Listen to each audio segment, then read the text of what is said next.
Third.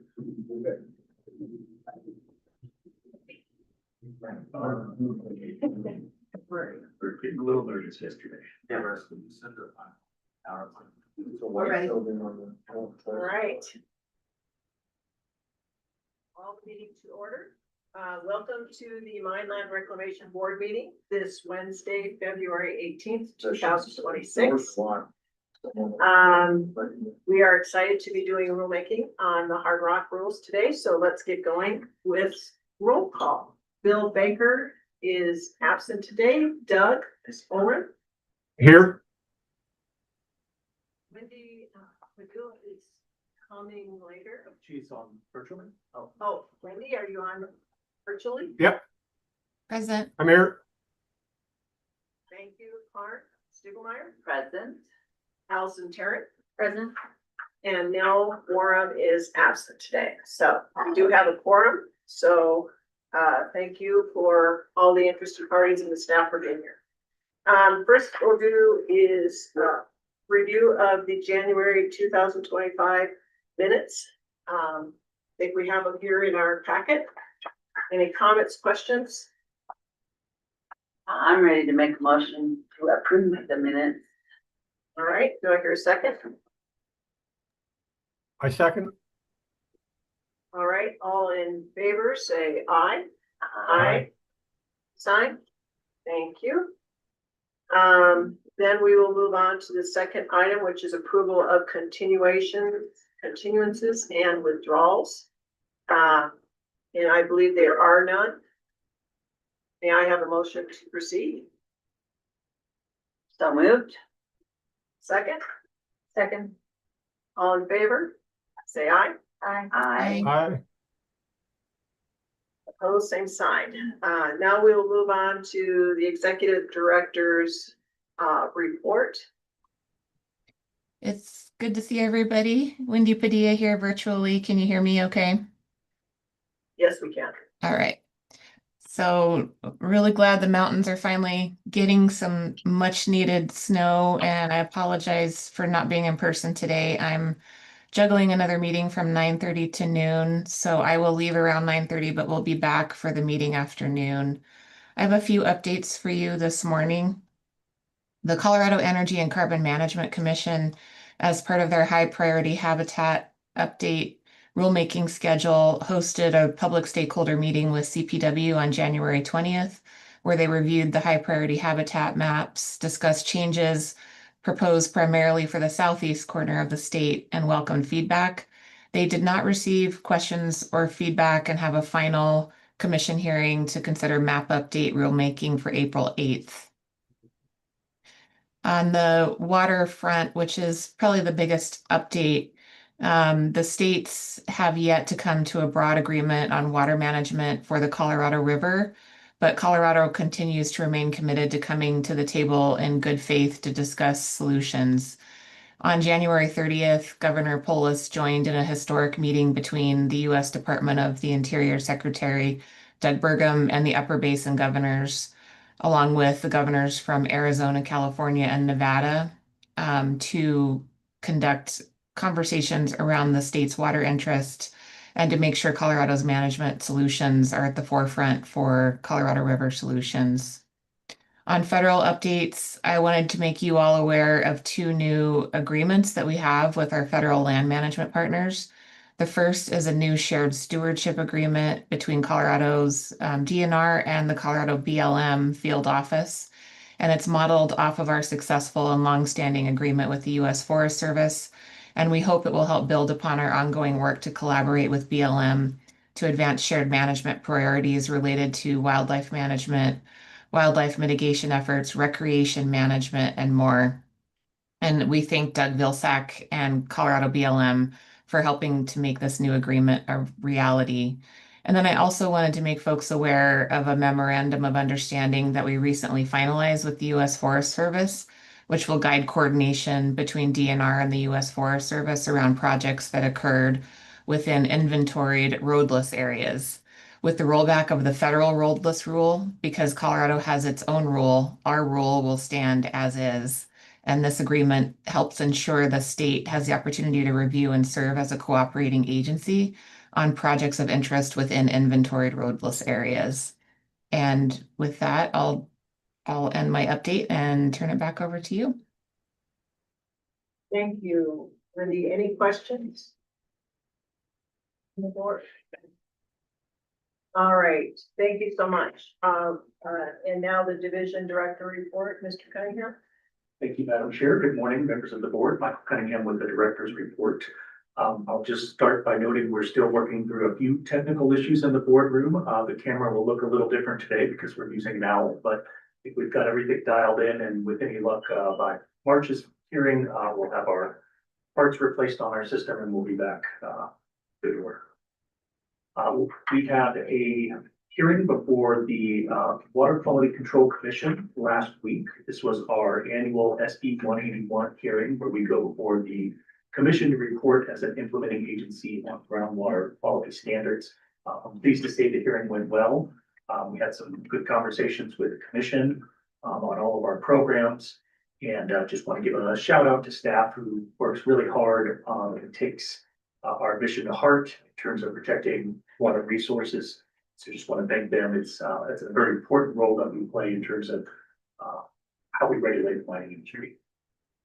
I'll also note for the board that today we have our JBC figure setting hearing today. So this is a continuation of the budget setting process. We do have a decision item before the Joint Budget Committee this year, and that is for increased funding for an additional full-time staff member in the mine safety training program.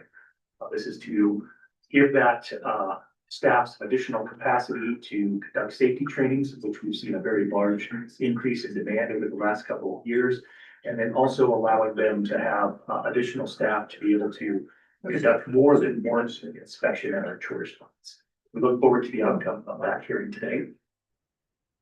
Moving along on just some personnel updates. Last month, I let the board know that we had posted a job position for an account 4 that is closed. I'm pleased to say we got some really strong candidates for that. So we're working on setting up interviews. We have a second job announcement that just went out on the 10th, and this is for an accounting technician 3. This position will furnish technical accounting support to the division, encompassing duties such as accounts payable, accounts receivable, coordination and allocation, and purchasing responsibilities. That job announcement will close on the 24th. This is an effort to achieve one of the division's strategic priorities, which is to centralize our accounting and finance staff within the division. Historically, we had that staff split out amongst each of our individual programs. But really, it makes sense to consolidate that staff and gain some efficiencies there, as well as create some job opportunities for the staff that are in those positions. So look forward to introducing you to our new hires once we get them on board. And lastly, I'll just wanted to commend staff on this culmination of the rulemaking hearing that we're going through today. In particular, Russ, Jeff Fugate, Elliot have been heavily involved in this for many months. There's been a tremendous amount of legwork that went into it. So just appreciate their diligence and thoughtful approach to this rulemaking, and look forward to the conversation today. That concludes my update, and I'm happy to take any questions. I have a question. So on the staff that you're going to hire for the mine safety training, are they going to have to be certified as a MSHA trainer? Yes, they would be certified to conduct that training through the shop. Okay, perfect. Thank you. Any other questions? All right, thank you for the update. There are no items on the consent agenda, so we will move into the formal public hearing process.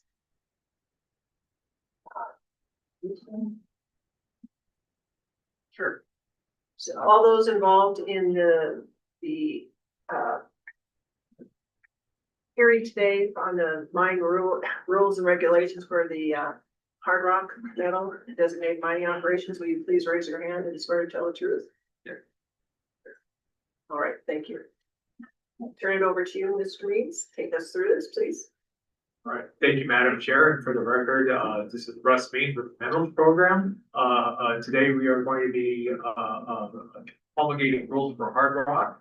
We do have two of our, stakeholders and stuff that are, to be present today. I'd like to introduce, Mr. Jim Sanderson, and, Adam Ekman is on his way, so, he may come in a little bit later and stuff there, but, we'll get to, when Adam gets here and stuff, and that we may take a break and stuff where we're at and stuff, so Adam may have some comments and stuff there, just so you're aware of it.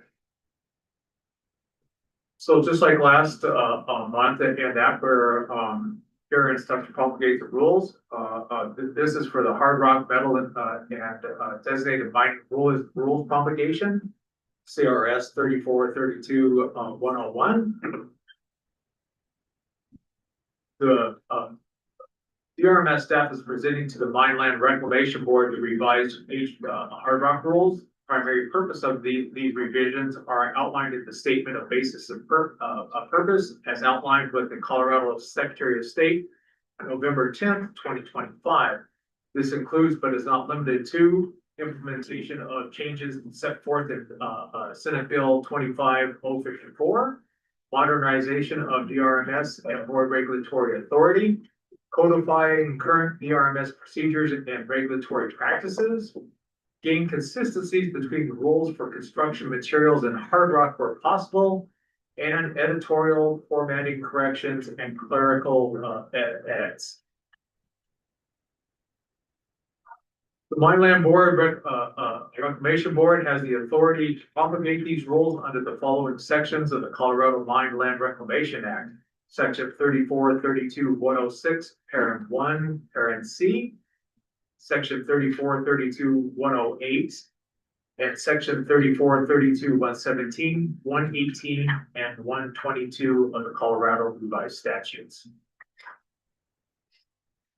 The notice for procedure for the formal rulemaking, we'll talk about the notice for the rulemaking, the rulemaking schedule, the final draft of the red lines, and the statement of purpose and stuff. The notices were provided to operators, known stakeholders, and the general public via publication with the Secretary of State, emails to known parties, and posting on the DRMS website, https://drms.colorado.gov. Our informal stakeholder participation and timeline for the record.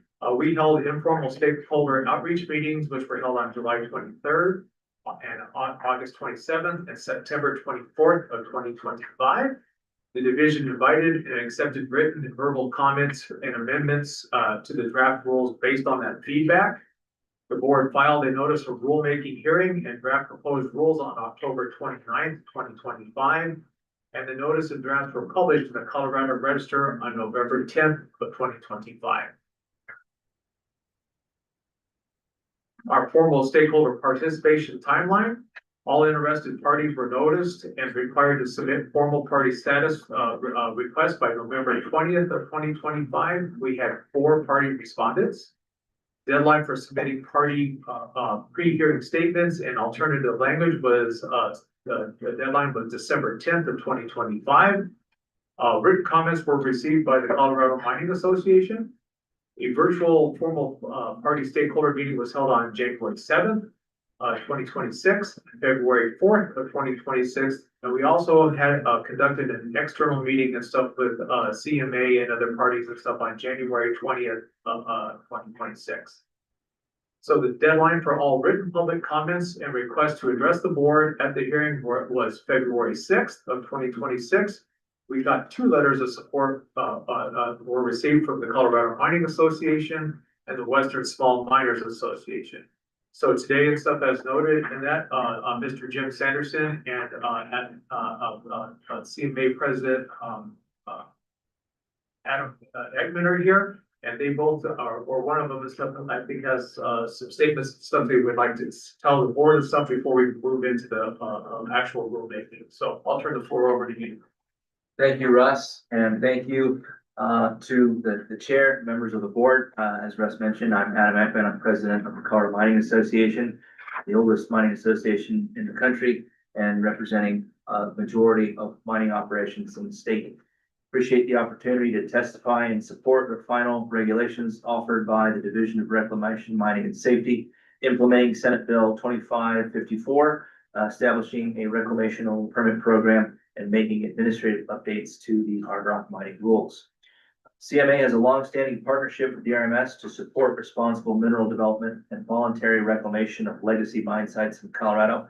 And we're proud to have worked with DRMS in the development of SB 54, participated in the regulatory stakeholder engagement meetings for this rulemaking, and served as the sole party to the rulemaking hearing.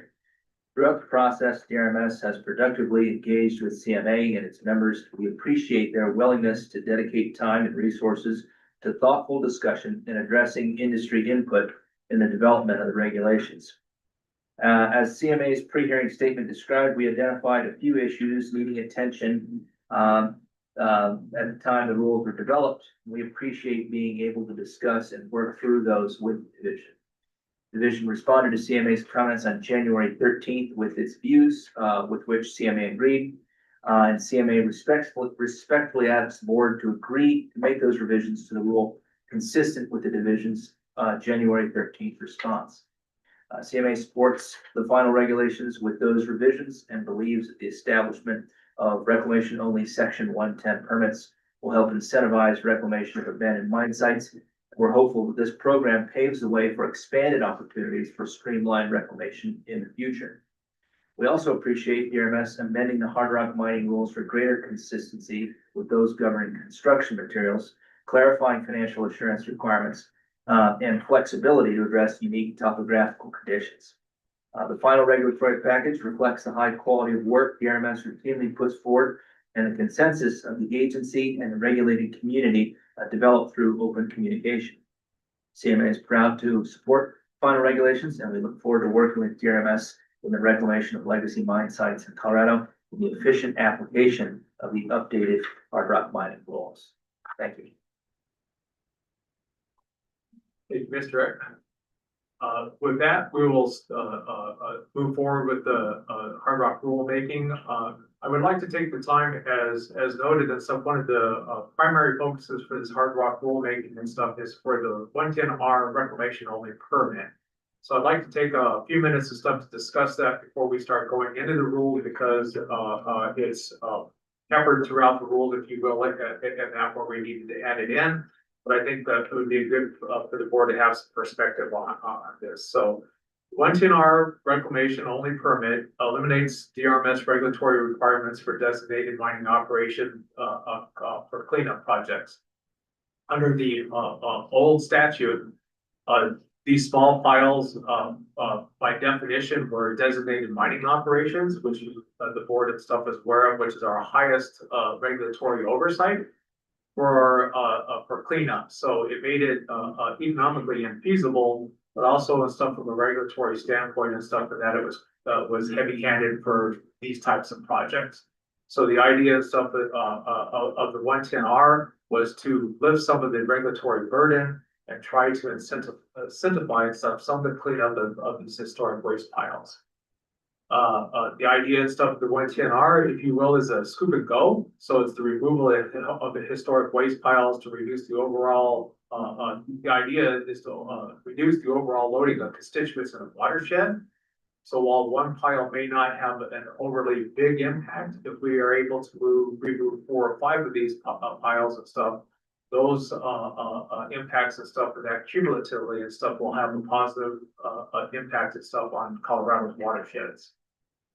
It required the material to be sent to a permitted mill or processing location. So one of the biggest fears that we had is people would come in and scoop these up and go take them on and put them on another piece of land. And then now we have 2 places and stuff that we have to worry about instead of picking up 1.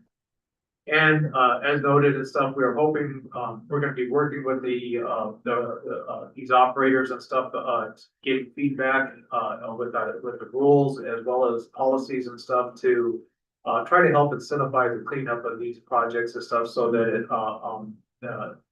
it's profitable for them. It's a very small margin. So anywhere where the division and stuff we can help an operator cleaning these up and stuff and return the lands back to some kind of beneficial use. Better is not gonna be perfect, so we're shooting for better than what it was. So a couple of things and stuff that the 110R does not do. It does not allow on-site processing other than maybe some minor screening. There could be metals and other things and stuff, big boulders and stuff that are part of this operation and stuff and that. So, but it doesn't allow for milling or any kind of chemical use or anything and stuff on these sites, and that doesn't allow for any further mining. So, these permits and stuff will allow things to be returned back to their original contours. They'll pick up the material and stuff that was deposited there, but they're not allowed and stuff for them to do any additional excavations. It doesn't allow for the conversion to any other type of permit later on. Through our stakeholder meetings and stuff with the legislature, there was concerns and stuff that this was gonna be a backdoor way, if you will, and stuff to allow mining and stuff at a site other than just cleanup. So, these can't be converted and stuff to anything in the future. It does not allow any activities that are contrary to the Clean Water Act. If we have a site that has discharges, any kind of impacts to groundwater or anything else, they're not touching it, because that's part of the Clean Water Act, and if you touch it, they buy into liability, they become a potential responsible party. So that's, we're staying away from that. And another big aspect of this is not a good Samaritan Act kind of bypass. Under Good Sam, the cleanup and stuff that they're talking about, there's can't reprocess materials and stuff and sell it or anything like that. We're not trying to circumvent that. This is just a tool in our toolbox and stuff to help clean up some of our sites and some here in Colorado. And our intent is not to try to in any way something that interfere with Good Sam legislation or projects. So 110 our permits still require all the public and agency notices, just like any other permit. You'll see that in the new rules. There has to be a legal right of entry that has to be established. That way, operators just aren't running around cleaning up piles of stuff on people's land without their permission. A financial warranty is still required. We'll be working with operators and stuff in that to ensure that the lands can be reclaimed and stuff the best they can. But we're not building golf courses, so we'll be looking at bonding and stuff in that to try to keep things at a reasonable amount of stuff in that. And if vegetation is required, part of our legislation was to include language and stuff on pollinator and native species are preferred. But the language and stuff there and stuff is allows us and stuff the flexibility and stuff to take a look at a site and determine and stuff what's best for that site, and in some cases that native pollinators may not be the best. I say vegetate where if it's required. We have some sites and stuff that may be up above timberline and on shale screes, scree piles and those kind of things where there is no vegetation to begin with. So we'll always be looking at stuff for to ensure and stuff that sites and stuff that these materials are removed are permanently stable and stuff from erosion and that those impacts and stuff and that will be minimized and stuff go moving forward. So talk a little bit about notifications to other agencies. For projects on federal land, BLM, Forest Service, and Department of Energy are noted as agencies for contact as usual. However, we had a meeting with CDPHE Has Waste and EPA, and out of that came a request and stuff for them to be noticed. So in the rules and stuff that reflects the operator and stuff and that to reach out to those entities and stuff and that prior to their application. And also the division and stuff and that on our end and stuff, while it's not required, we'll be sending notices and stuff to them as well. The idea of this notification is that some of these piles and stuff are within Superfund areas and or B Cup or where other state funds and federal funds have been used for reclamation. And The idea and stuff is to clean up legacy sites, not to go in and tear up reclamation or stuff that's already been done. So we want to make sure and stuff that, those areas and stuff are not, disturbed. In our conversations with the EPA, and that there are actually areas and stuff within some of these, Superfund areas that they didn't have the funds for, or they weren't a top priority and stuff with the funds they had. So they have a letter in a way and stuff of actually granting permission and stuff to somebody and stuff to come in and clean that up. But that's their jurisdiction, and so the division will be relying heavily and stuff on their opinions and stuff on those kind of activities. And should we get an application that's in one of these areas, they have to have that letter and stuff that shows they have the approval and stuff of the jurisdiction that's in place. Otherwise, we won't approve that. So throughout the rules and stuff, like I said, 110Rs and stuff is a big focus of what we're doing today.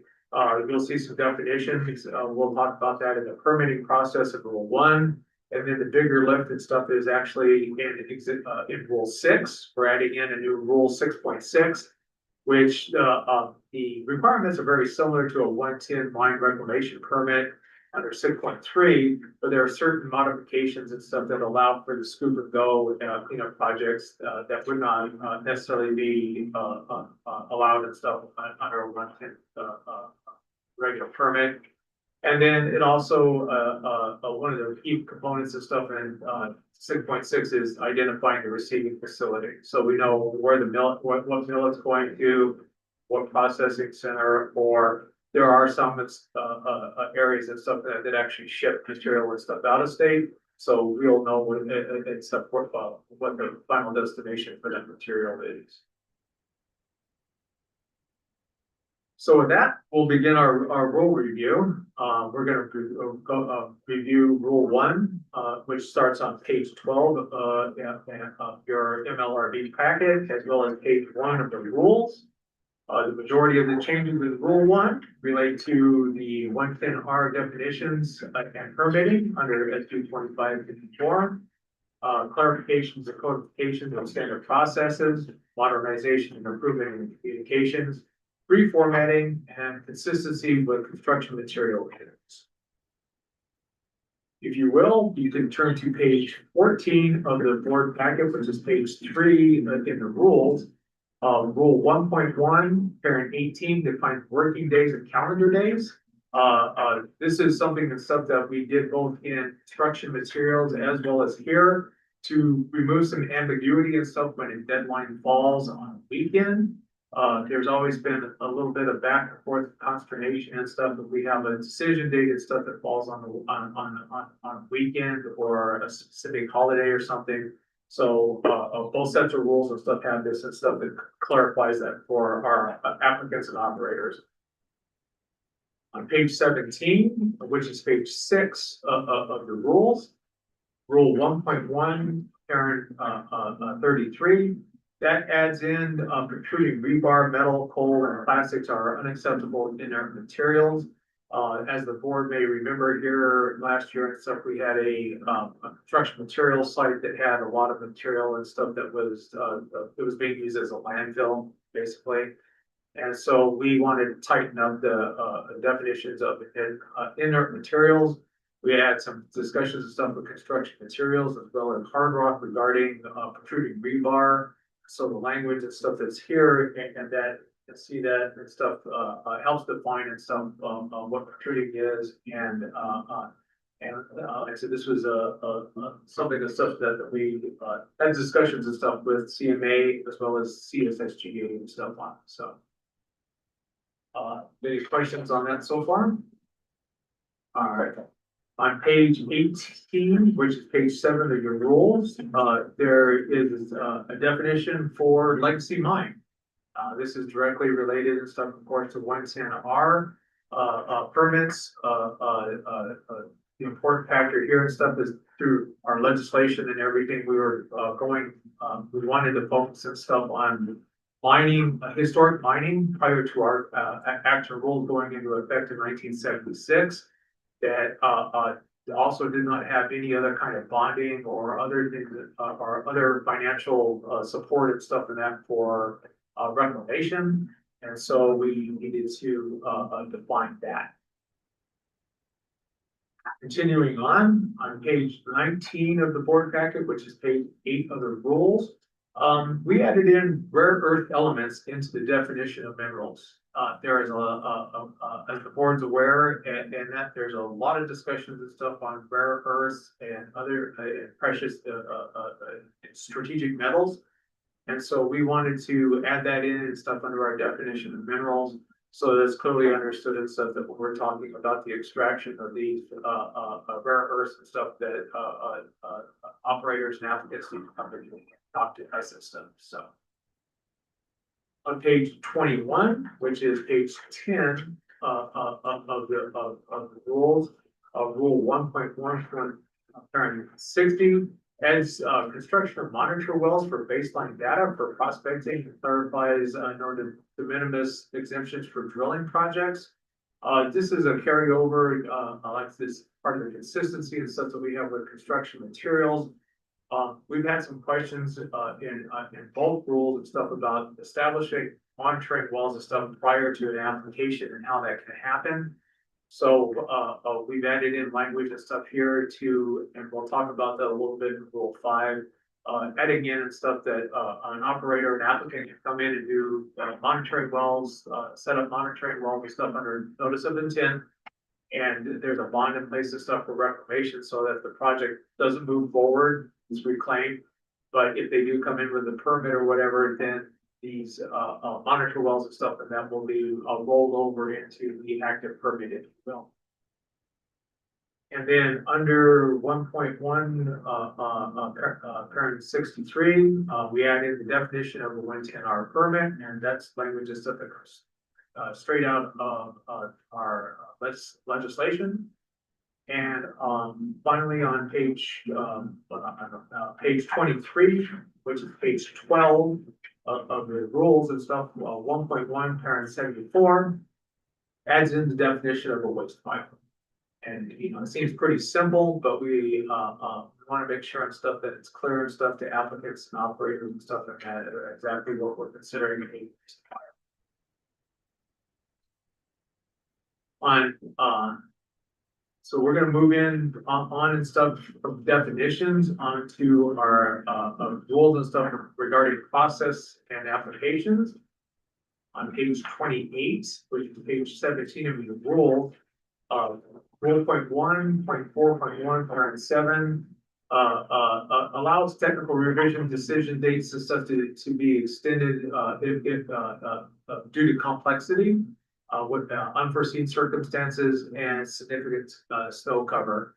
What we have is some of our technical revisions that come in for our very big operators. Sometimes the stuff are not just a simple change of seed mix or whatever, they're quite complex. And so we all, just as a matter of process, but with the operators and that we always end up extending these in that. So we're putting it into rule that, if we get something in that's complex and needs additional time and stuff, we're not being butting heads and stuff with the 30-day requirement. This allows us and stuff to extend that up to 60 days additional. And that's, we always, before we do that, we always have a conversation and stuff with the operators to make sure that they concur on that. And so, the operators and stuff usually are not, have no big deal about that. And the intent here is not to extend the decision date on every technical revision. It's only those and stuff that are, a bigger nature and complexity and stuff with engineering, those kind of things that we need additional time and stuff for. On page 30, which is page 19 of your the rules, 1.4.2 parent 4, 110 permit application requirements and when a permit shall not be issued. So that up here really quick. And as you can see and stuff of that, these are all the requirements and stuff that for the applications to get the thing started. I think the bigger thing and that is is went through and stuff and that, and, for the surplus sites, our agencies and stuff, as we talked about. We added in language and stuff that, it's prohibited unless otherwise approved by, the oversight authority, the EPA, or the CPG has waste. And, it can be issued on sites, with draining adits and other groundwater, expressions and stuff. So we wanted to make sure that was clearly stated and stuff within the rules and stuff, so that people understand and stuff exactly what they're allowed to do and what they're not. Hey, Russ, yeah, real quick, you wanna explain, we got the highlighted portions, that show kind of the changes. That's another future. Okay, the reason this is highlighted, and thank you, Elliot, is because this came out, when we had our original publication of the rules and stuff, and that with the Secretary of State. This is an addition and stuff, and that was not part of that. This is, as I noted, and stuff came out of our meeting and stuff with EPA and CPG and stuff in mid-January. And we had some discussions and stuff with, CMA and stuff on that. So this is an addition and stuff to the original draft that was published. But this was all incorporated by the time of the January 20th meeting. No. Yeah. Yeah, no, so the yellow is, changes since the publication, this is the Since- draft publication of the rules now, it's in your board packet, it's highlighted, so. Yeah. Unlike last month with construction materials, we had to go through the changes with like that addendum handout. Yeah. We had time today, so it's all in your board packet, there's only one change, and we'll identify it at the end, that isn't highlighted in your board packet, that is the change, go through that. Yeah. But this is just to call it out, I think they're a little different than others. Yeah. Thank you. Any other questions and stuff? All right, I have one yes, question. ma'am. So, apologies for not flagging this earlier. Yeah. Back on page 21 of our board packet, paragraph 63, it states that the reclamation only permit is basically, it has to be constrained to 5 acres or less. Is that correct? That is correct. What about access roads? How does that play into account? Those are all considered affected lands under our definitions. Okay. So, if, we take a look at a site and stuff, our basic rule and stuff for staff is if they drop a blade and stuff, that they've affected it. Mhm. So if there's a pre-existing road and stuff that is usable, and that's not part of it. But if they have to go in and grade it and stuff to get equipment and stuff in, do that becomes part of their, affected acreage. Okay, gotcha. Thank you. This time. So these are largely waste piles that's anticipated under this reclamation ruling. That's correct.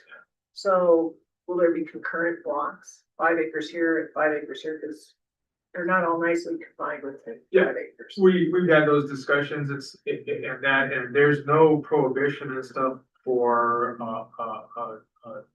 these types of permits and stuff to be within the same geographical area in that. And it may be that if there's like 2 waste piles very close together and it equals 5 acres, then we might put that under one permit.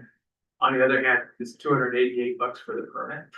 So So they could have the They- waste piles. they could have them, but they can't, we would take a look at that, if there's a 10-acre waste pile. And they come in and try to do 2 side-by-sides and stuff, then we would have an issue with that, because that's circumventing the intent and stuff of the law. Yeah, because you're supposed to be minimized and stuff to 5 acres or less.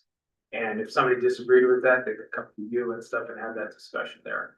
Our hope is that through this program, baby steps first, is that we take a look at some of these 5-acre sites, get these under our feet and get rolling. And maybe at that point and stuff and that, through discussions and stuff, we may go back and stuff and expand that to 10 acres. And that, but it's limited in size and stuff. When we first started out, we were actually at 2 acre plus. And that, but through conversations and stuff with stakeholders, we expanded that to 5 acres. So, construction materials, I think in Hard Rock and that, the rules and stuff say you can't have 110 side by side to circumvent the 112. And that, so we would use that instead of the same kind of policy and guidelines and stuff there. That's a board policy. Yeah. It's a board policy. And I don't know how many 5 acres or waste piles we actually have, but I think that my realm, there's maybe 1 mile. Yeah. In our county that my county. There's a few, I know there's a few tailings piles and stuff that are bigger and stuff down there. Right, as of right now and stuff and that, we're like smaller ones and stuff and that's a pipe. Start there and work towards it. Gotcha. Thank you for clarifying that. Then the last question I had on the reclamation only permits. You had mentioned that their activities cannot be considered mining, basically, so I want to understand, so if they clean up a waste pile and remove the material to an offsite facility where they then beneficiate it and sell the product that they recoup from that reclaimed pile, would that be considered mining? Yes, that's the difference between a good SAM, if you will, kind of, and that is that most of that is nonprofit, and that they do that, stuff with federal grants and stuff, and that, so there's money available for that cleanup, but they can't process that material for valuable metals and stuff that are there. Gotcha. This permit and stuff allows them to take to a processing and stuff, and extract the metals and stuff that are there, and at a licensed facility, a mill and stuff, so that we ensure and stuff that, tailings and other things and stuff, that facility and stuff is permitted by us, and they are TMO. Gotcha. So that whole process and stuff, so we're making sure that the material is being removed from the area and stuff where it's impacted, but they're taking it to somewhere and stuff where it's permitted, where we have some control and stuff in that, or oversight and that, to ensure and stuff that we're not creating other issues. Gotcha. Okay, thank you. And so the permitted places will have tailings or some other thing to Yeah, handle the waste or. typical mills in that, our coal mills and stuff, our custom mills, and that we've got a couple of them that are actually interested in this activity. The bigger, mining companies and stuff, they have their own fees and control and stuff there, but these little small, custom mills and stuff that we have permitted and stuff that are actually looking for this type of material and stuff, so there's a win-win, we hope. Stuff as we use in that, but yeah, there'll be tailings and stuff like that, but part of their environmental protection plans and stuff for mills includes characterization and stuff of those tailings and stuff going out and oversight on that from the division. So then they would hold the actual mining permit. So the cleanup could be done by that nonprofit under this reclamation permit. And then the material, when shipped to the tolling facility, it's then the onus of the tolling facility to have the mining permit The or the whoever's processing removing, permit? yeah, whoever's removing the material has to have their permits, Okay, and then the milling has a separate permit for processing. okay, gotcha. There's two separate, the person, the entity and stuff that's removing the material, they're putting up a bond and stuff to ensure that's reclaimed. Mhm. And the trade-off and stuff there is, they can ship it off and get the metals and stuff out of there. Okay, thank you. And so that's what Jeff here for the division. The idea is truly just to scoop and go, where you've got these small impacts, surface impacts where they're scooping that stuff up, doing no further mining, they're not digging deeper unless they are trying to extract some of the stuff that is leached through. Mhm. They're hauling it to a permitted facility. They're letting the division know what that facility is, so they can follow up, make sure that that material is being properly handled and stored and processed. So as Russ said, it's not just being brought to another location, dumped on the surface and creating a brand new impact that may or may not be under a URMS permit. Gotcha. So, yeah, and as minimal impact as possible, no processing on site, no further mining on site. but Gotcha. At the permitted location. And can they ship to other states for processing as long as it receives approval? Yeah, there's no prohibition and stuff for out-of-state shipment. Mhm. And that, but at least the stuff we have a record and stuff of where it's going, but once it hits the state line and stuff, then that's where our jurisdiction and stuff is. Okay, thank you. It also doesn't have to go to a process facility. You know, if like Clayton County wants to just do some watershed cleanup and they don't necessarily want to process it, but they've got a repository or someplace that is permitted to take this material and properly handle it, that's fine as well. Mhm. I think JRMS just wants to make sure that it's being removed properly under the 110R and handled at the back end however that operator or permittee wants to handle it. Gotcha. Some of this also comes into, you know, are they trying to process the materials to make a profit versus just eliminate the materials? People's motivations for obtaining these permits are going to be across the board. Say we're shipping it out of state, there may be a larger cost to do that. If they want to do that, there's nothing that precludes them as long as it's going someplace that's properly permitted under that state. If it's going to Utah, ERMS will likely get in touch with Utah, DNR to make sure they're not just relocating this, creating another impact. Gotcha. Okay, thank you. Yeah, because currently there's not any facilities that are working with the rare earths and stuff within Colorado. There's discussions about it, but there are some facilities and stuff outside, one in Utah actually, and that is working on those kind of deals, and I think there's some in Oklahoma. So those are the kind of things that they are going after, rare earths and that material just by necessity and stuff maybe. Gotcha. And then one last question, and I promise I'm done for. Oh, no, it's fine. So page 21 on the definition of the reclamation only permit.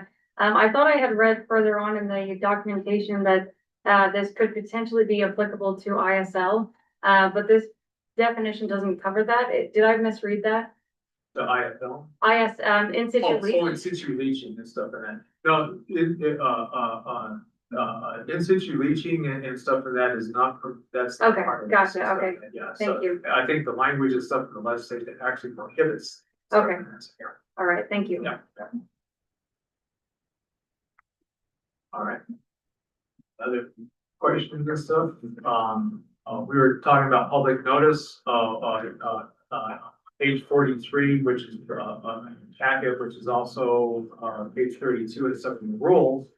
One of the things we want to point out in that, which is also part of the construction materials, is, we added in the state land board, for ERMS notifications. We informally had done that, but through conversations with the state land board, personnel and that, they've had some issues and stuff with split estate and other issues and stuff. So we wanted to make sure that the state land board and stuff was aware of these in case there is any kind of questions and stuff on actual mineral rights ownership and stuff. There's a lot of places and stuff where the state owns the mineral, but they but not the surface, or they own the surface but not underneath, and they've run into a couple of issues. So we're doing this and stuff for that to help facilitate better communications with our sister agency. And as noted, we had talked about the adding in CPHE and EPA and that way. So, and on page 44 of the packet, which is also page 33 of the rules, 1.6.2 current 1B. This is just an on-site notice on sign improvements and clarity based on feedback from the board and the public. And this was also part of our conversations and stuff that for consistency and stuff for both construction materials and for hard rock. So on page 48 of the board packet, which is page 37 of your of the rules, rule 1.8, it talks about amendments to an application, and it also here has technical revisions for a permit application. In as a specialist, and then as a senior, and then in my current position and stuff, and that. In talking with, and also with talking with staff, we do a real thorough job and stuff when we are doing our adequacy reviews. So anything that comes up that would rise up to the level of a technical revision, if you will, is part of what we deal with stuff with in our adequacy reviews. So this is kind of a Department of Redundancy department kind of deal. So we're removing technical revisions from applications. If something raises up to a level that of importance that requires a major change in stuff to the permit application, that means it needs to be an amendment. And so we want to make sure and stuff that what's required for an amendment is defined, and also do away with the something that's something we just never use. So this is a process thing. So with amendments to applications, they don't happen often, but they do happen. And what that means and stuff is that there's a republication and that they have to republish just like a new application. And it also starts the review process anew again. So those are major changes. If we are in a situation where we have to make a call and stuff where that's an amendment, we want to make sure that those are there, that it's there, that certainly the changes and stuff that are required and stuff for the application are there. And so that process and stuff is very clear. On page 52. We went through that last month too, as well, in the construction materials. Yes, yeah, you are So it's correct. This is consistency and stuff across both there. So, Thank you. yeah. On page 52 of the board packet, which is also page 41 of the rules, we're clarifying and codifying the requirements regarding documentation for succession of operators. This is also something that's consistency with on construction materials. Over time, because of some legal issues and opinions in that, we've started requiring some additional information for succession of operators. So 1.12, that clarifies and codifies what we're doing there. And some of it was also kind of buried in that by policy. So this just clarifies that.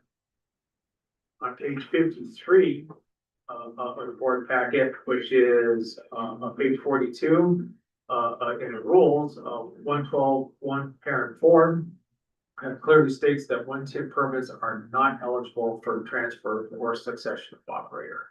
So like an NOI, person comes in and gets that permit, that's in their name. If somebody else, if they decide to not do it, they can't transfer that to somebody else. Another entity can come in and certainly permit over it or permit it and that, but they can't succeed operator on that.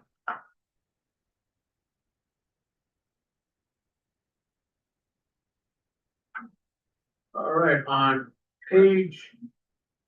Yes. Do you want to mention that we don't have substantial, any changes to temporary cessation at the last rulemaking, but vice versa, materials do it all red line. Thank you. That's why I did. So one of the things that we wanted to clarify and stuff for the board and that is temporary cessation. In 2022, we went through a big rulemaking where we talked about the definition of production, talked about development and temporary cessation. We lined all of that out.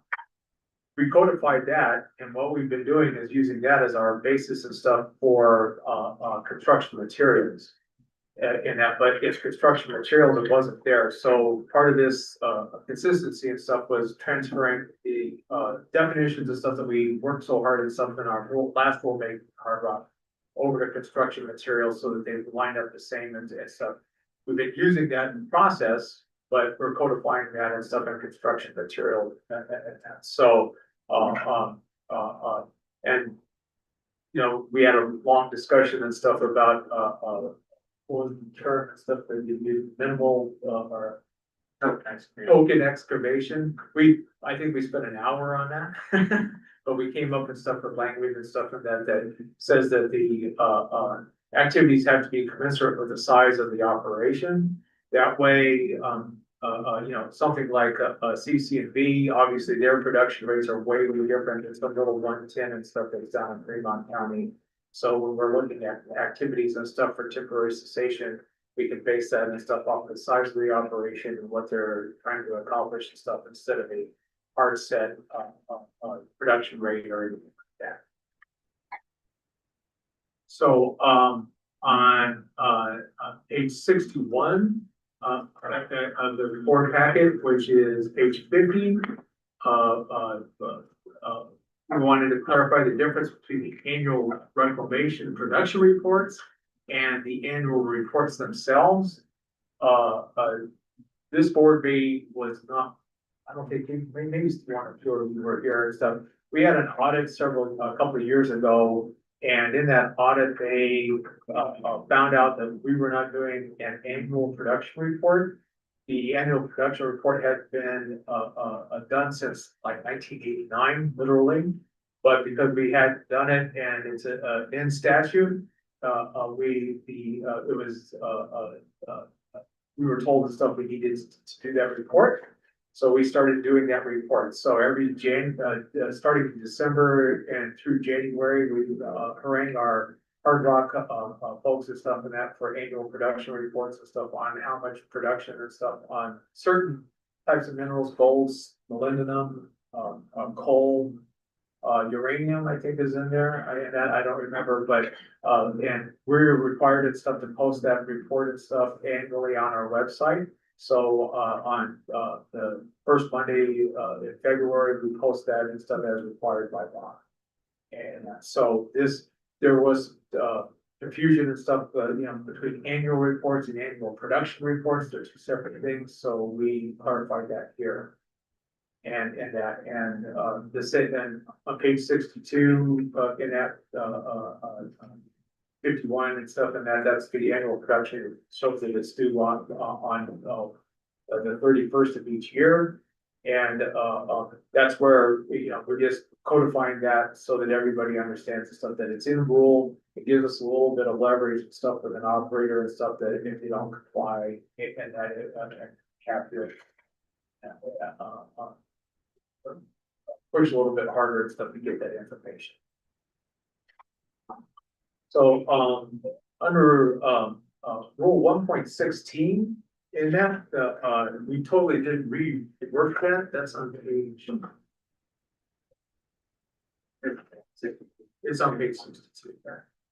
It looks like we've done a lot of work there, but in reality, this is just reformatting. There was a lot of things that were kind of buried and referenced and stuff in the original text. And so we kind of broke it out and stuff for where we're talking about operator change of addresses, sales of property and leases. But we also put in there at the very end and stuff, in the unfortunate instance where we lose an operator and stuff, they pass away. We get one or two of these a year. And it's always been a question and stuff about what's required and that. So we put it into rule for construction materials as well as in hard rock here and stuff. Upon the passing and stuff, there's a path and stuff and that for an executor or something to come in and take over. We didn't put any timelines and stuff there because just being sensitive and stuff to the issue and stuff. But we do wanted to put something in there so that there's a reference and stuff that we can go to and stuff as opposed to just a general policy.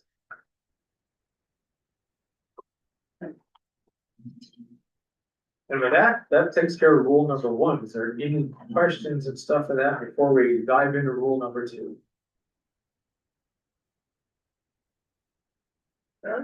So, okay, cool. All right. Anything? All right.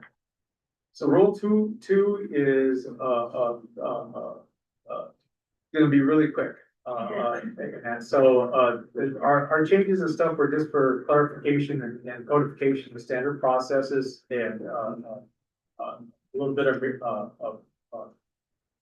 making sure and stuff, the consistency and stuff between construction materials and hard rock.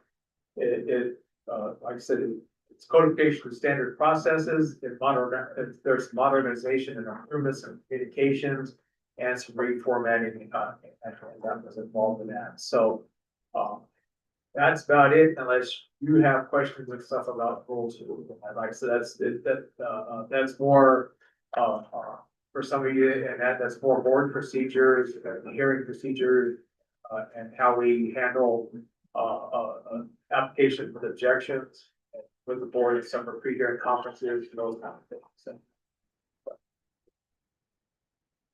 okay. All right, we're going to dive into rule number 3, which begins on page 75 of your packet, which is also page 64 of the rules. Again, here, just like the others, it's, rules and stuff, that processing, standard processes and improvements, in communications, and reformatting.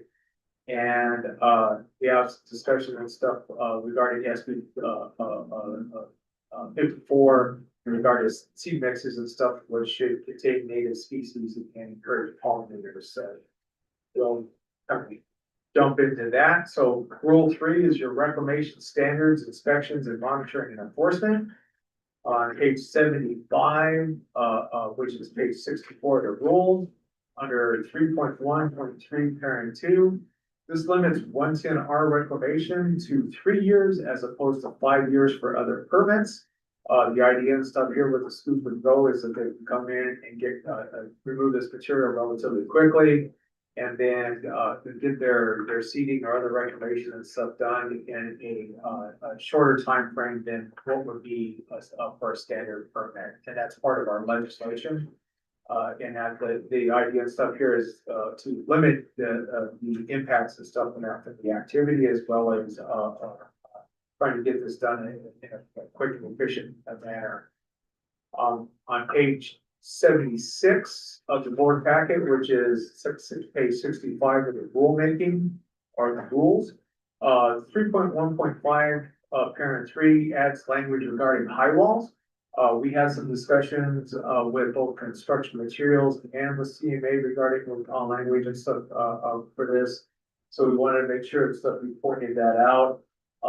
One of the biggest things that in that is we want to make sure and stuff that, where possible, high walls and stuff are, reclaimed, but we also recognize that certain, site conditions and stuff, may not, allow for, exactly, what would be, it has to be feasible in that, and sometimes the stuff in that's, some of these, bigger pets and that have, conditions and stuff that may not make that feasible. So we have the language and stuff there that allows and stuff for some wiggle room discussions and stuff with the operators and stuff on what's best for that site. Page 77, which is on board packet, which is 66 of the rules. This codify 3.1.5 parent 9 codifies the permitting process for the importation of inert fill, as well as language that as in the 110Rs and stuff aren't permitted to are allowed to do that. So this is something that's just something that's consistency with construction materials.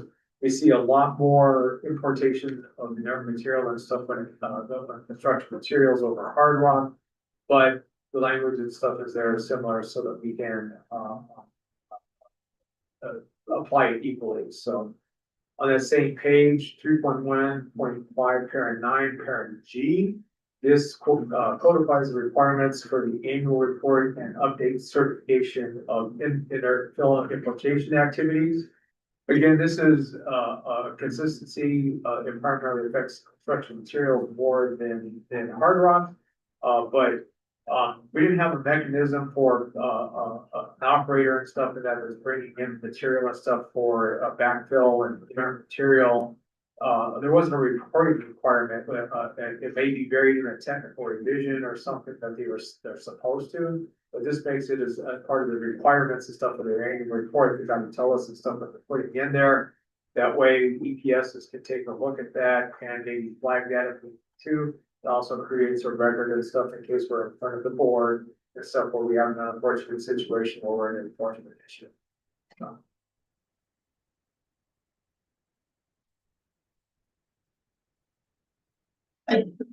So on page 86 of the board packet, which is page 75 of the rules, 3.1 parent, 0.9 parent 1 codifies the standard practices that we have first and strengthens the language regarding protection of topsoil from erosion.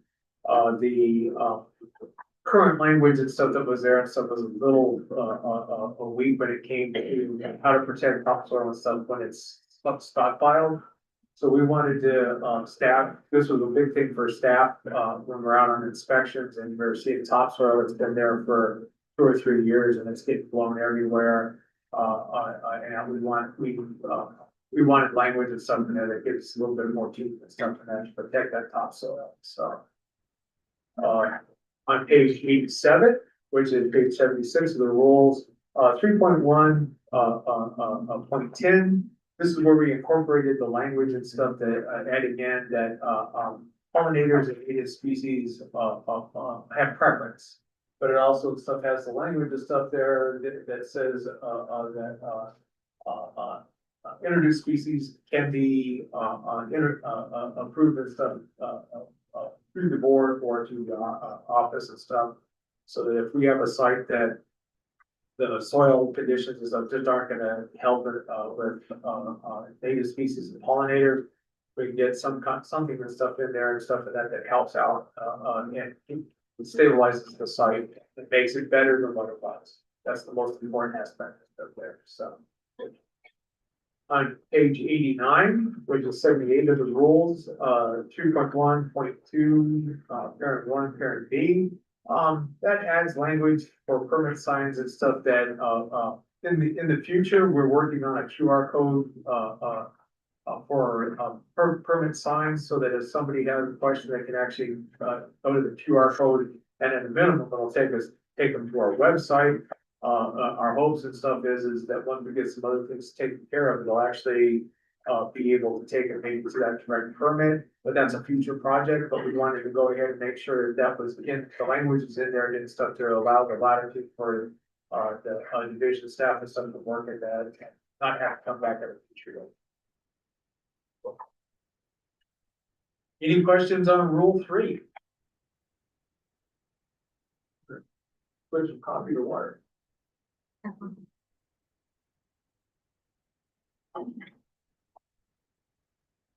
Okay, we'll move on to rule 4, which is the performance and financial warranties. There were some major changes and stuff here, through, SB, 54. Rule 4 begins on page 94 of your packet, as well as page 83 of the rules. Along with the changes in the other rules and stuff, as noted, and stuff, we're making the changes and stuff due to the legislation. What it does is it eliminates self-bonding and the use of real property, for fixtures and equipment and salvage as a financial type. Self-bonding, was eliminated for hard rock in our, 1113, legislation in 2018, but it wasn't in, done in construction materials. So now this is a consistency issue here. And then, I took a look at the use of real property, fixtures and equipment and salvage credit as a financial type. And only one operator back in 1992, 93 used this. And then 2 years later and stuff, they did away with it, because of the requirements and stuff that are involved in it. Just did not make it feasible. And so nobody has used this since 1993. So it's, it was sitting on the books. And so we wanted to, eliminate that, just out of, there's no need for it.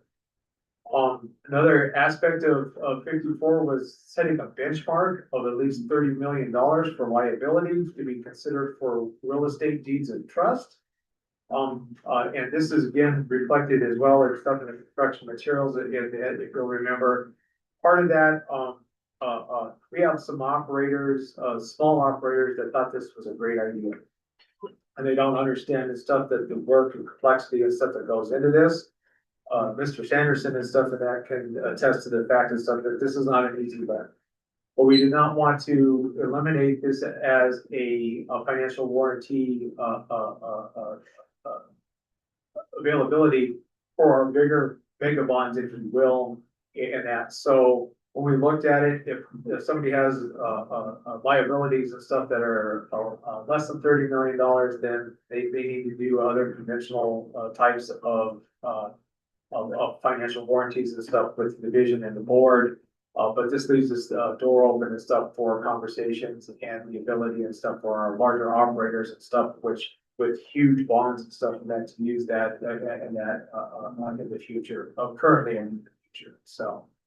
And then, another aspect of stuff of 54 would be eliminate, not the elimination, but the movement of 5% of the administrative costs. Under the old rules and legislation, 5% of any bond that was forfeited went into an administrative account. Which way back when probably made sense, but a couple things came to light when we did Schwarzwalder. When you have $7 or $8 million and stuff in a bond, 5% is a big chunk. And it goes into an administrative account and stuff that makes it difficult for our inactive mine folks under current accounting practices and everything else to administer that 5% instead of putting it all in one account where we can use it. So, this eliminates that. It just puts all the money into the overall bond and so that it's be directly utilized and stuff by the inactive mines program. Smaller bonds, a couple $100 here and there, really didn't matter that much, a couple thousand. But when you're talking 300,000 and stuff, and that we're having a challenge and stuff, on how we're able to use that money for administrative purposes only versus putting that in reclamation, for cost on the ground. And so this and stuff makes that all in one pot. So, you have a question? I was just thinking about the budget for that division for the amount that they rectify it otherwise. Oh, for the short holder? Well, no, just in general, if those funds are going into a general, how is that being used? The 5% that was. The 5% is something that we generally use that in, like contract procurement and other things, stuff like that, so it gets used up. And like I said, usually it's just a couple of grand and stuff in that on our smaller sites and stuff, where it came into bigger focus was Schwarzwalder. So we're using those funds and stuff and that for administrative purposes and stuff, and that for a lot of our permitting reviews, permitting actions and stuff with CDBG and other things and stuff on the administrative side and stuff, so that it's not coming out of the fund and stuff that's going directly towards water treatment. But we're utilizing it and stuff in other ways and stuff that otherwise would come out of that fund and stuff in there, so. So my concern is, where is the department getting the funds that if that source has been taken away? It's all part of the original, it's part of the calculations and stuff for the overall financial warranty. So the funds are there, so it's not like we're losing 5%, it's just that the 5% instead of being earmarked strictly for admin, it's going all into one pot. Where the accounting and the inactive mine program is something use one bucket instead of two. Okay, thank you, sorry for that. Okay. So on page 94 of the board packet, 83, that's what we were just talking about, and that, so it takes it 95% to 100% of the corporate financial warranty and stuff goes into the account. On page 100, which is 89 in the rules, 4.3.9, 4.3.10, and 4.311. These are all financial warranty types that were removed under SB 54. And those are also reflected in the construction materials. As noted, they were obsolete and some of it had not been used as far back as 1993, 94. On page 103, which is 92 of the rules,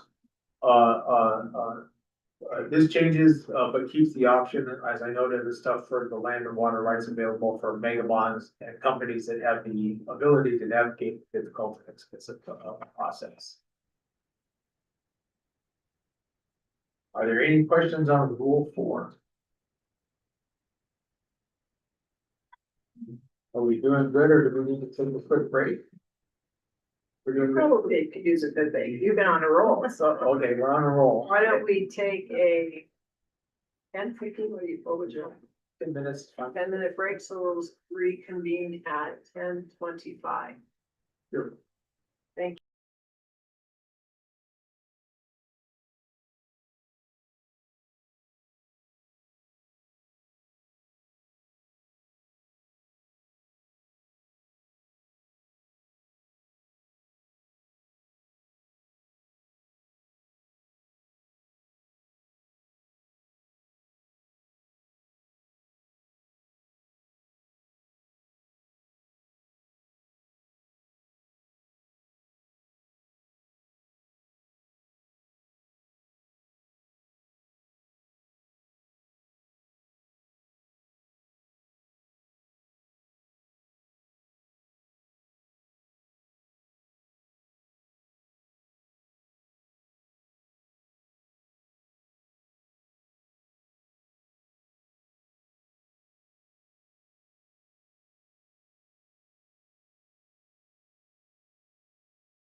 Madam Chair.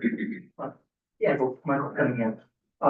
Before we get started, I just wanted to make a note that Mr. Ekman has some additional comments to pass along to the board from one of our other stakeholders that's been heavily involved in this, the Western Small Miners Association. So let me decide if we want to hear those comments now or save it for.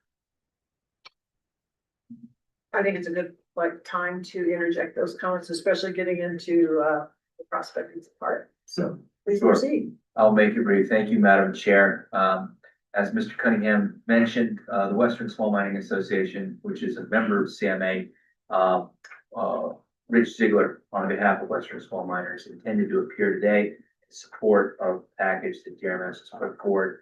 Unfortunately, there was a death in the family and he wasn't able to make it, but he asked that I pass along their gratitude to DRMS for all the hard work that they've done in this and their support for the final package with the included amendments that I discussed in my comments from the January 13th correspondence. So I just want to register that on behalf of Rich Ziegler and the Western Small Miners Association. Thank you. Well, thank you, and we certainly wish him condolences if you pass those on. Thank you. I will. Thanks. All right. Please Second. proceed. Rule 5. Rule 5. Let's roll it right along here. Prospecting operations, so, the, Rule 5 begins on page 115 of the, board packet, and it's also page 104 of the rules. So, but while there are many changes in Rule 5, these are, general changes as already noted in the, other rules. Overall, Rule 5 revisions were for consistency with construction materials rules, highlighting accepted processes for applications and modifications. And it also addresses the monitor well establishment closures that I touched on and stuff earlier. So one of the big things that's interesting is that in 2008, there was a major rule change and stuff for Hard Rock. And what it did and stuff is it lifted the confidentiality veil, if you will, and stuff for prospecting. Only certain things can be kept confidential under Hard Rock. Natures of the deposit and exact locations, those kind of things. But it's still in statute that for construction materials, it's totally confidential. So one day when we get into construction materials and stuff, if we have to and stuff and that may be a conversation that we have for consistency issues. But staff is always having to be very careful and stuff to remember that construction materials is totally confidential, while Hard Rock is not. But that doesn't prevent us and stuff using the same processes and stuff. It's just a matter of how we treat it and stuff on our side and stuff for confidentiality. So I wanted to point it out to the board because this is one of those little quirks and stuff in our legislation or statutes and stuff for that we have to deal with. So, and I don't think we have a lot of them, but there are still a few NOIs and stuff that for Hard Rock that anything after 2008 was considered non-confidential, but anything prior to that kept that confidentiality. So if we have an NOI that is that old, and I can only think, I think they maybe they're counting on one hand now and stuff like that, but if by chance they're there and we would have to bring that to the board, we would actually have to bring that into executive session and stuff for them for you to hear any kind of enforcement or anything issued on that. And that goes for any construction material one and stuff as well. We don't get that many construction materials, exploration, permits and stuff like that. But we do get them, so, but like I said, I just wanted to point that peculiarity and stuff back to the board, so. So on page 115 of the board packet, which is 104 in the rules, 5.1.1, parent one, this adds in the construction of monitoring wells for groundwater characterization for future mining reclamation permits. As you know, under designated mining operations, new applications have to come in with 5 full quarters of groundwater monitoring. And so it really wasn't spelled out in the NOI in our prospecting goals and stuff, that was gonna be accomplished. There's stuff, cause you don't have a permit. And, same thing with construction materials. So this outlines, and adds in that along with exploration or prospecting drill holes and stuff, the construction of monitor wells and stuff, and that is, this is the avenue to do that. On page 117, which is. I have a Yes, ma'am. question, just, the idea of establishing baseline groundwater characterization makes sense, but that groundwater could already be contaminated. And so then for future reclamation, shouldn't it be brought to, really good condition, not necessarily the standard of what it was at that point in time? The idea of some of those monitoring wells is to actually establish exactly what the current non-disturbed Right. Conditions are. The act and the rules and stuff that say that we have to minimize the disturbances from mining activities. So it does happen and stuff then where you drill holes or monitor wells and stuff and uranium's high or something like that. What that does is that protects the operator, if you will, from having to make it clean water standards, drinking water standards. They have to, it creates the baseline and stuff for us and stuff to say, all right, if it was X amount of uranium or something in the water, you mining and stuff, and that's the level of stuff that you have to bring it down to, back down to, so. Yeah, so it doesn't. Ultimately, we would want it to be. Yeah, we don't want to impact it anymore. We want to minimize it and stuff and that's where our conversations and stuff with the water quality division, and stuff on standards. That's where it kind of helps protect operators, protection or whatever, but it does set the data and stuff there and that so that going in front of water quality division and stuff and that, to set standards or whatever. That information is available and stuff, so we know what that line is and stuff, as opposed to the very strict water standards and stuff under Reg 41 or 42, and that for drinking water or livestock or whatever.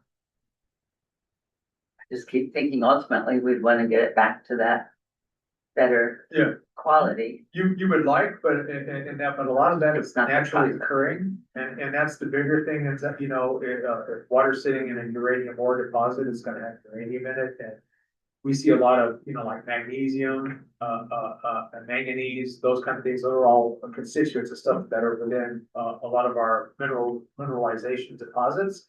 So those elevations and stuff are gonna be higher than what would normally be considered and stuff in that, clean water standard and stuff there. So I just keep thinking of prospecting around an old mining site that Yeah. did have acid mine drainage or whatever causing groundwater problems. yeah, and that's what our job is, and hopefully it's stuff we're trying to help prevent that.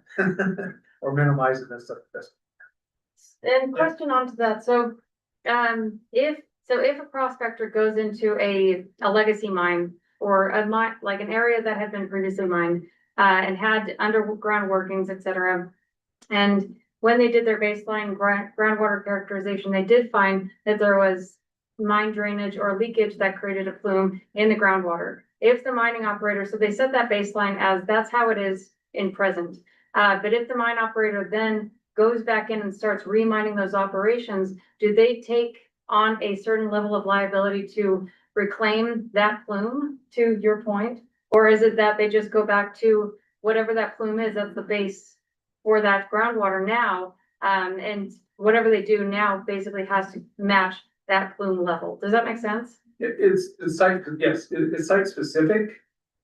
Say if somebody's, an operator applicant and stuff drills and stuff, and they discover, a plume of something, and that raises all sorts of red flags, not only for us, but it also identifies a potential liability and stuff for that applicant. So that would probably, what we would do there, and that is do some additional drilling and everything. And we would come up with some kind of a plan and stuff to monitor that, so that, if there's an existing plume that was part of the historical mining, operation, obviously stuff the current operator, doesn't have any responsibility for that, but they can't if they go in and start doing mining and they impact that hydrological balance altogether, then there has to be some discussions and stuff as to, what those liabilities are. We have compliance wells and other things that, and monitoring. We have one of my permitted site and stuff that they do have something and stuff that we're monitoring. There's a whole bunch of additional monitor wells and stuff. They created that. There was also historic mining there. That's a separate issue and stuff there, but they created a and stuff that we're working on. And that, so it really is kind of site specific. So, in a scenario like that, you know, like I said, we have to come up with a plan and stuff to, and that to monitor, get a better idea of exactly what that is. And then also the discussion and stuff would be and stuff, how to, how they're gonna minimize that, keep using that term. But also under 1113, it's stuff that was passed in 2018. One of the important aspects of that is they have to be able, an applicant coming in now has to be able to show an end date for any kind of water treatment. And that, a date certain. And, from that point, from 2018 to now, we haven't had anybody come in and stuff that's really, submitted an application or an amendment or anything that qualifies under that. So, so that'll be something that we'll be, having a discussion and stuff about and stuff. Certainly, if there's pre-existing conditions and stuff, how does that affect through 1113 perpetual water treatment issues and stuff there that we have never permitted a site where the reclamation was perpetual water treatment. Where we have perpetual water treatment, it's all historical sites that that have water issues and stuff that go really well beyond and stuff when we were in existence. And so that's kind of a round peg and square hole kind of thing that we're dealing with. Fortunately, there's not a lot of them, but as we know and stuff in that, it's expensive, whether it's a very small operation or a very large one. It's not cheap and stuff and that to deal with that. And so 1113 and that wants to make sure that we don't ever approve something that that would create that issue. And of course, you can drill 100 holes and not hit an aquifer and a city mine and stuff, you're gonna hit the aquifer, right? So we've seen that happen and stuff in that history. So those are the kind of things that we've got to work on. Okay, thank you. Let's see, page 117, and that which is 106 of the rules. This changes the requirements and stuff for to certify that the local county commissioners were notified to now they have to provide proof of notice, just like they do for the county clerk or whatever. When they submit an NOI and stuff to us, they have to instead of just signing off that they did, they actually have to provide us proof of that. So that's part of our some of the counties and stuff and that we're really wanting notices, and so we put that in. But this is a codification and stuff of what we've been doing and stuff of asking for that proof of notice to the county so that they know when stuff what's going on and stuff.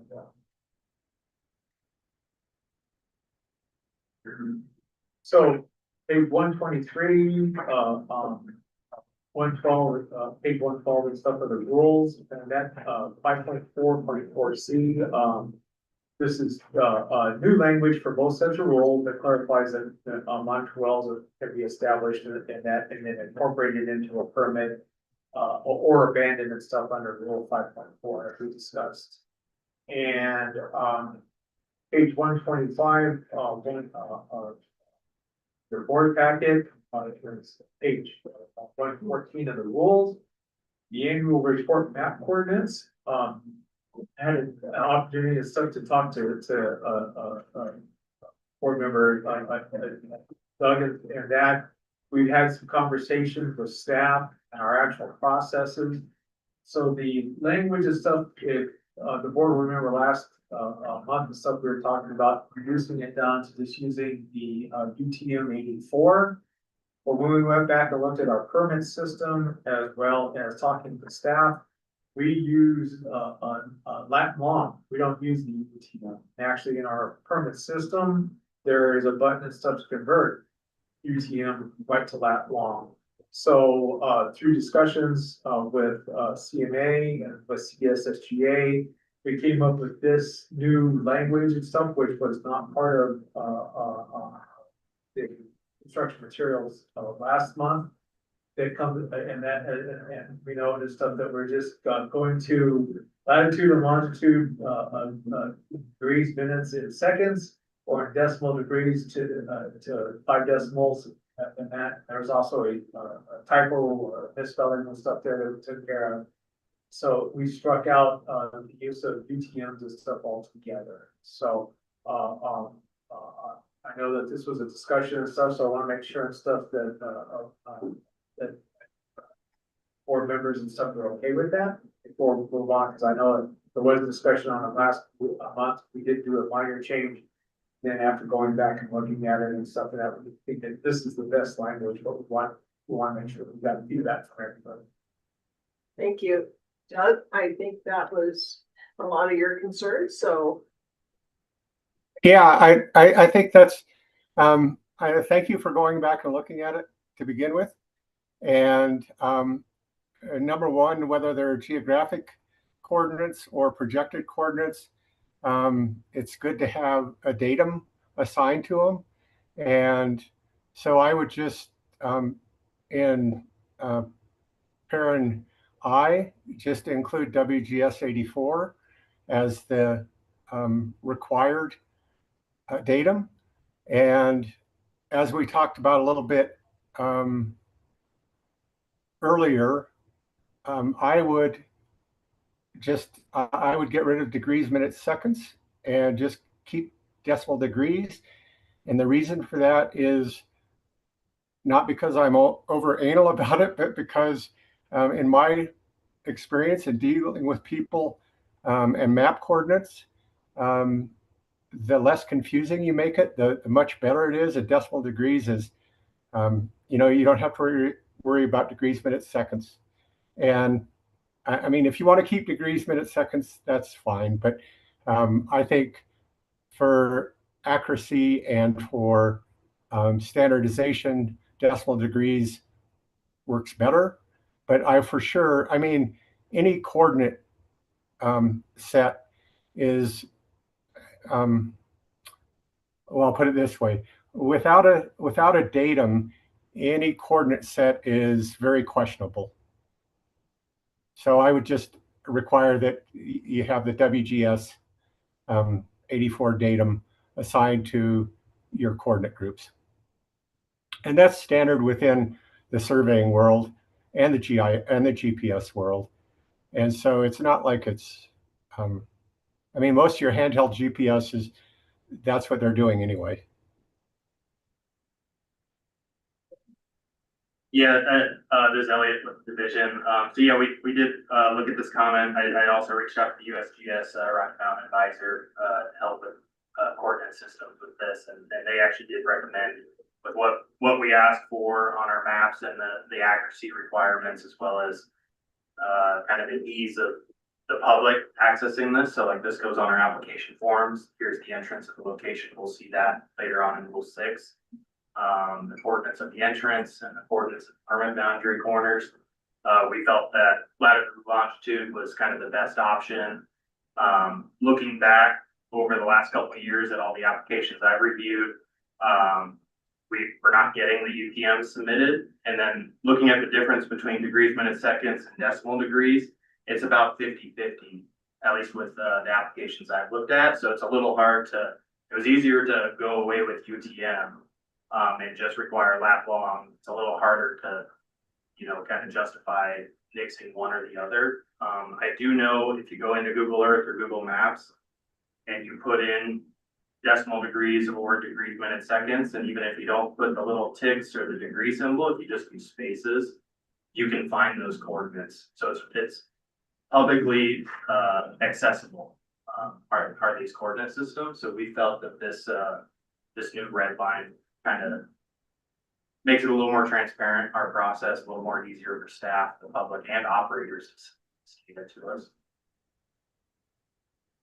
Yeah, I'm certainly not arguing about UTMs. I mean, I prefer UTMs, but I mean, I completely understand. But I mean, any coordinate group without a datum, whether it's geographic, as in lat long, or whether they're projected, as in UTMs, needs to have a datum assigned to it, or the datum of which they were collected under, or else, because a location, a lat long location under NAD 27 is not the same as that same location collected under WGS 84. You'll get different numbers. But that's only for meters, right? For lat long, it is its own datum. It's the No, universal, no. datum, isn't it? No, it is Because not. in so in NAD 27 and NAD 83, for example, those are projected in meters. Not necessarily. You can have a lat long projected in NAD 27 or NAD 83. Never seen that. So, I mean, I've been dealing with this for a long time, and I have gone back and checked, and you can certainly have the datum has nothing to do with whether it's a geographic coordinate or a projected coordinate. But you can select the kind of the datum that you want for your coordinate pair, whether it be projected as in UTMs or as in excuse me, as in lat longs. so Doug, what proposed language in that would fix this and stuff, and that if we have the coordinates and everything else and stuff, and that if we put in language and stuff that says and specify the datum system used, would that fix that? That way it's broad. Yeah, so if it just said coordinates reported in lat long, degrees, minutes, seconds, whatever, using a WGS 84 datum, or you could lead with, it's probably more proper to lead with WGS 84 datum. And, but yeah, what I'm saying is it's just good to include the datum, because every location, again, whether it's geographic or projected, has a datum. We can It specify was on collected application. under. We ask for coordinates, we could just say lat long WGS. Yeah, I think that's the globally accepted, datum. yeah, on our application forms and stuff, and that we could certainly do that. I'm just trying to get here in the rule, without, I want to give wiggle words, if you will, and stuff like that, and stuff that it, so that we just say use, just add on to it and stuff, and specify the datum used in that, then that kind of leaves it wide open, so that they have to tell us what it is. But depending on what they use and stuff, at least it gives us a basis and stuff for that, for the lat long and everything there. And that, so that's my recommendation and stuff is, instead of, cause 84 and stuff, and that's great now, but 1927 was great 10 years ago, right? So instead of having to come back in and change the rules, or having to address this again in 10 years or whatever, in that, if we just use the broader term and stuff there and have them identify what they're using, then that gives us the latitude. We can adjust our application forms to whatever, or if something new comes along, or a better system, Starlink, whatever, whatever, but it's hard to tell and stuff, but, that's why the suggesting and stuff, and that just, at the end of I there and stuff, and that just adding in and stuff that specify, what datum is used and stuff, and that, would that fix that for you? I think, like I said, I think it's good to specify WGS 84. That is the standard today. And, by most surveying operations, and it's the standard today in most handheld GPSs. And if it is stated, then they will know to pay attention to it, I would think. But again, I've dealt with a lot of people with map coordinates, and there is a lot of people don't even understand what the datum is and why the datum is important, because you don't see it when you look at Onyx or when you look at Google Earth or whatever it is you're looking at, and or whatever mapping service you're looking at. But definitely the current standard is WGS 84, and if it changes, you can put language in there that if it changes, you will be notified. But I would think you would just put WGS 84 and leave it like that. That's what the surveying world has done. Okay. All right, Jim identified also this slight typo. We'll do some formatting since we were doing two. yeah, I'll get rid of the or. Okay, all right, so, you can see the red line and stuff now, correct, Doug, and some of that. So if we add in the WGS 84 and stuff right there at the end of I, and just clean that up a little bit and stuff, we need to have the exact though, so. Yep. Yeah. No, just like this. Just like this. I think because this is like, here's the example, what you need to provide. And we'll also have it on our application form. Yeah. Where it'll be like fill in the blank, but then we'll also just specify this is the data we need it in. Yeah. Same with like when we do the permitting. Yeah. It'll just act, we're gonna have, the two blanks are gonna be your coordinate systems, and we're gonna say, you need to give it to us in this data. Okay. This is the standard right now, but they could change, which then gives us the ability to change our forms. Okay, yep. So, with the addition of 84 there and stuff, Doug, you're good. Though we'll have to also reflect this in construction materials and stuff too, which is easy enough and stuff to do. I know I'm talking to the CSSGA, they didn't have an issue and stuff with this, so it was a conversation that we didn't have. So, do you guys have any issue with that? Okay. Doug, does that fix that and address your concern? Yeah, I'd put a datum of WGS 84. And so it's not just hanging out there as WGS 84, but if you want to put just WGS 84, that's fine. But I just for clarity, I'd put a datum of WGS 84. Okay. Board, does the board have, is there any other discussions around this? Is this acceptable to the board? So we come back to it. Datum of. Okay. And you'll see through oh, go ahead, sorry. Go ahead. I was gonna say, we'll get to rule 6, in Hard Rock, there's gonna be 3 places this is discussed. So right now in rule 5, this only talks about your annual report map for prospecting. When we get into rule 6, which is your permitting applications, where you give us your exhibit A, your entrance location. We get into, your mining exhibits and the mining plan map where we ask for permit boundary corners. And then, the new rule 110R, rule 6.6, we also ask for. So you'll kind of see this and we can make that same change throughout. And if you'll just remind us as we get there. Yes. So- Yeah, for sure. But we can definitely specify this, like where we give this example, we can call out the data and, we'll just make the same change throughout. And then construction materials, the same section for prospecting annual reports is there. In rule 6, it's only for 110 and 112 permits. Construction materials, but we'll just make sure everything is how the board wishes and across the board in those citations. Perfect.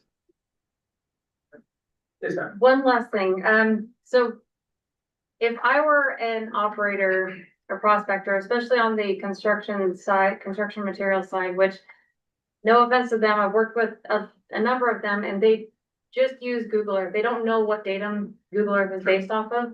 Is there a way that we could add a footnote or something that, or even just in the permit application itself, specify that lat, long, decimal, degree is standardly in WGS 84 datum? That way the prospector or the operator doesn't come back to you with a million questions, which inevitably I do see that happening.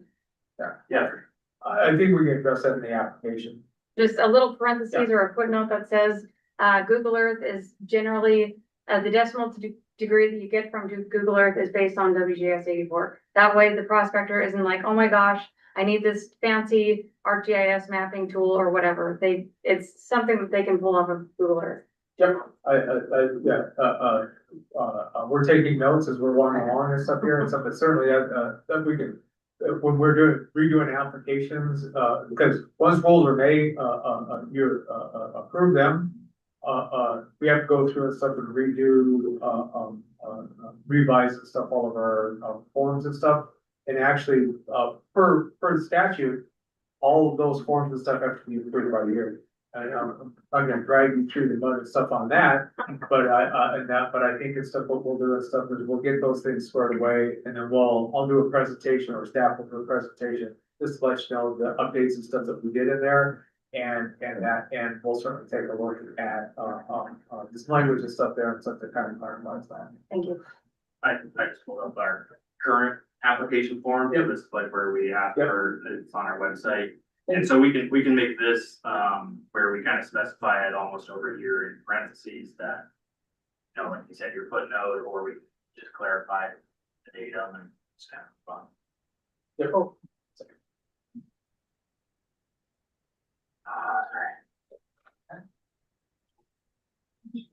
Yeah. There you go.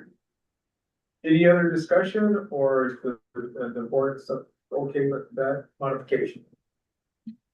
Yeah, work fine. Okay. Alright.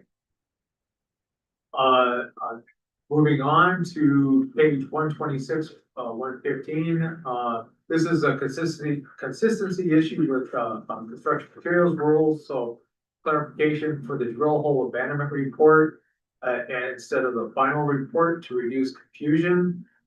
So we do have, NOIs and stuff that, they finished drilling holes, but they're not done with their with the final report.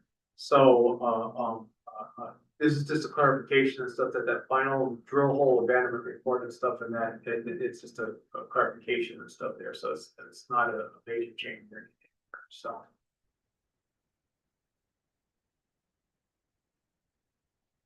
And that concludes Rule 5. So Rule 6 is one of the bigger lists of stuff of this rulemaking. So, if Rule 6 begins on page 128 of your board packet, and it also is page 117 of the rules. So, as noted, there's general changes, that was noted in some of all the other rules, and some of the consistency and other things. One of the things and stuff we wanted, to bring to your attention and stuff, that's facilitating some of the changes, that looks like there's a lot there, but, but we, through reformatting and moving some things around and stuff and that, we're codifying and stuff, some of the things and stuff that staff has done. A quirk in the rules is that, several of the exhibits for a 110 application are actually asked for more specific information than that in a 112. And this is both for construction material and hard rock, in that. So the purpose of the changes that we are proposing and stuff, for 6.3 and 6.4 are to align the 110 and 112 exhibits to be, more closely aligned. This codifies, staff processes, and it establishes consistency for exhibits and stuff regardless of the type of application that's out there. So, back in the day when they split out the different, applications and stuff, they did the rules and stuff. So, that was kind of missed in that they were looking at a couple different things and stuff and that at that time. Well, we're trying to do something that to make things stuff a little bit more consistent and stuff moving forward. This will help us and stuff with our e-permitting. In that when you're trying to put together an e-permitting application and that both on the creation side as well as the submittal side. When those exhibits and stuff are all the same and ask for the same information and stuff, it makes it way more efficient for everybody. So, and then of course, we're gonna talk about rules, the new rule 6.6, which is the creation of the 110R reclamation only permits. So, the proposed changes, for rule 6.3, it starts on page 129, which is 118 of your, under rules. Here's where we were talking about the lat long coordinates again, and that, so I think we've got it and stuff squared away and stuff there to reflect the stuff, the change we just discussed, the stuff in rule 5. And then, on page 132, of the board Wait. packet. Yes, ma'am. So go back up to 129, 6.3.1, paragraph 2. In the example given, i.e. latitude, longitude, and then just throw in the WGS 84. Just for Yeah. consistency's sake. Sure. Do you want me to do that along the way or just make sure everything's consistent? Yeah. Adopt your date, so there's no, I like a lot of the intent of this rulemaking is just to make sure that, we don't get little changes throughout.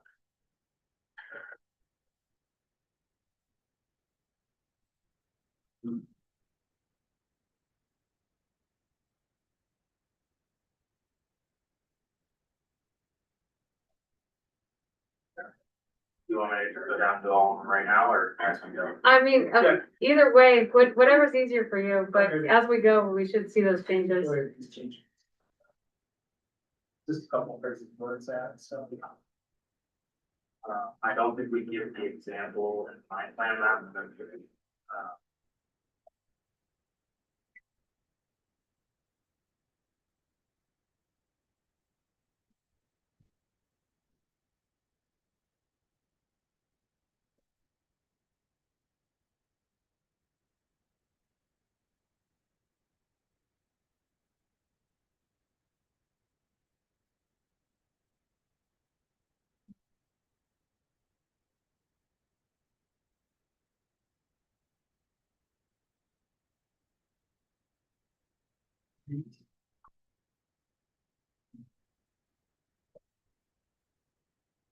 there you go. We'll do the same instruction materials, except for that last section, which was the 110 mark. You got 1.6.4.1. Yeah. Got it. We don't specifically call out the example in the mine plan map when we're asking about the permit boundary corners, but that's been just easily. And then also like when we're talking about the permit boundary in the corners, we ask for additional file. That's one of the red lines we'll get to. Yep. That was one where we didn't want to be super specific on what type because like with our tech task force and maybe eventually having the goal of creating a GIS layer that has all the permit boundaries in the state, which is going to be flip. Also like how that data gets submitted and the attribute tables, it's going to be like, you know, are folks gonna do that through KMZ, KML, is it a shape file, is it, so like, we didn't wanna be super specific in the rules when we talked about permit boundary corners, but we do ask for that. Okay. Jeff, you got? Okay, so, I'm gonna jump to page 132, which of the board packet, which is page 121 of the rules. And here, in our mine plans and stuff like that, we're talking rule 6.3.3, parent 1, parent P. We ask applicants to provide details for storage of petroleum products. And the reason for that is for bonding and impact to the hydrological balance. The language that we came up with and stuff, we worked with CMA and that on the language. Part of it and stuff is the SPCC plans and stuff, that's spill protection plans. In an existing site, they're gonna have a spill protection plan. Most of our operators and stuff have spill protection plans and stuff on that are on file on site. But with an application and stuff, we need to have some details and stuff there. So working through through that, we came up with some of the language and stuff that shows the stuff that an applicant has to give us those details. But like when we have inspections and stuff, it's on file so that an inspector can take a look at that as part of their inspection. But what this eliminates is the concern and stuff of every time an operator makes a minor modification to their spill protection plan, that they have to file a technical revision with us. So it just clearly states the stuff that it's on file and it's there and stuff for that for us to review for an existing operation. But it also spells out and stuff that for an application, those details and stuff for bonding and impacts to the hydrological balance. All right, on page 133, board packet, which is 122 in the rules, 6.3.4 parent, I guess it's else parent C, but parent B, rewording of the rule and expanding the details of the application involved. This comes out of our work and stuff and that, and trying to establish reclamation bonds, just getting additional information and stuff and that helps clarify what the operators wanted to do, as well as giving us guidance and stuff on how to calculate bonds and stuff that more accurately. There's a lot of different ways of doing that, and so that definition and stuff was actually submitted by staff and that work on this all the time. Moving on to page 134 of the board packet, which is page 123 of the rules. 6.3.4 1D, pond slopes no steeper than 2 to 1. Unless otherwise approved by the board or office, and CPW consultation for wildlife habitat. This was some language and stuff that was imported from construction materials to Hard Rock. And so we had some discussions and stuff with CMA on this revised language, and talking to the construction materials and stuff stakeholders, there wasn't any issue with that. The big thing and stuff is that there are, we've always had the ability and stuff of that to look at sloping and stuff of that beyond the required rules and stuff and that, but by putting in unless otherwise approved by the board or office, we can take a look at certain situations, site specific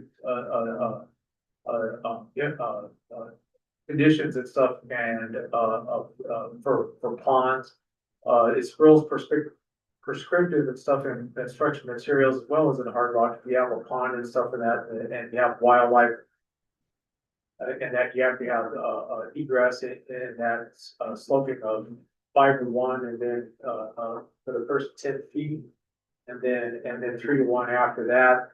But there are certain situations and stuff that where that may not be feasible.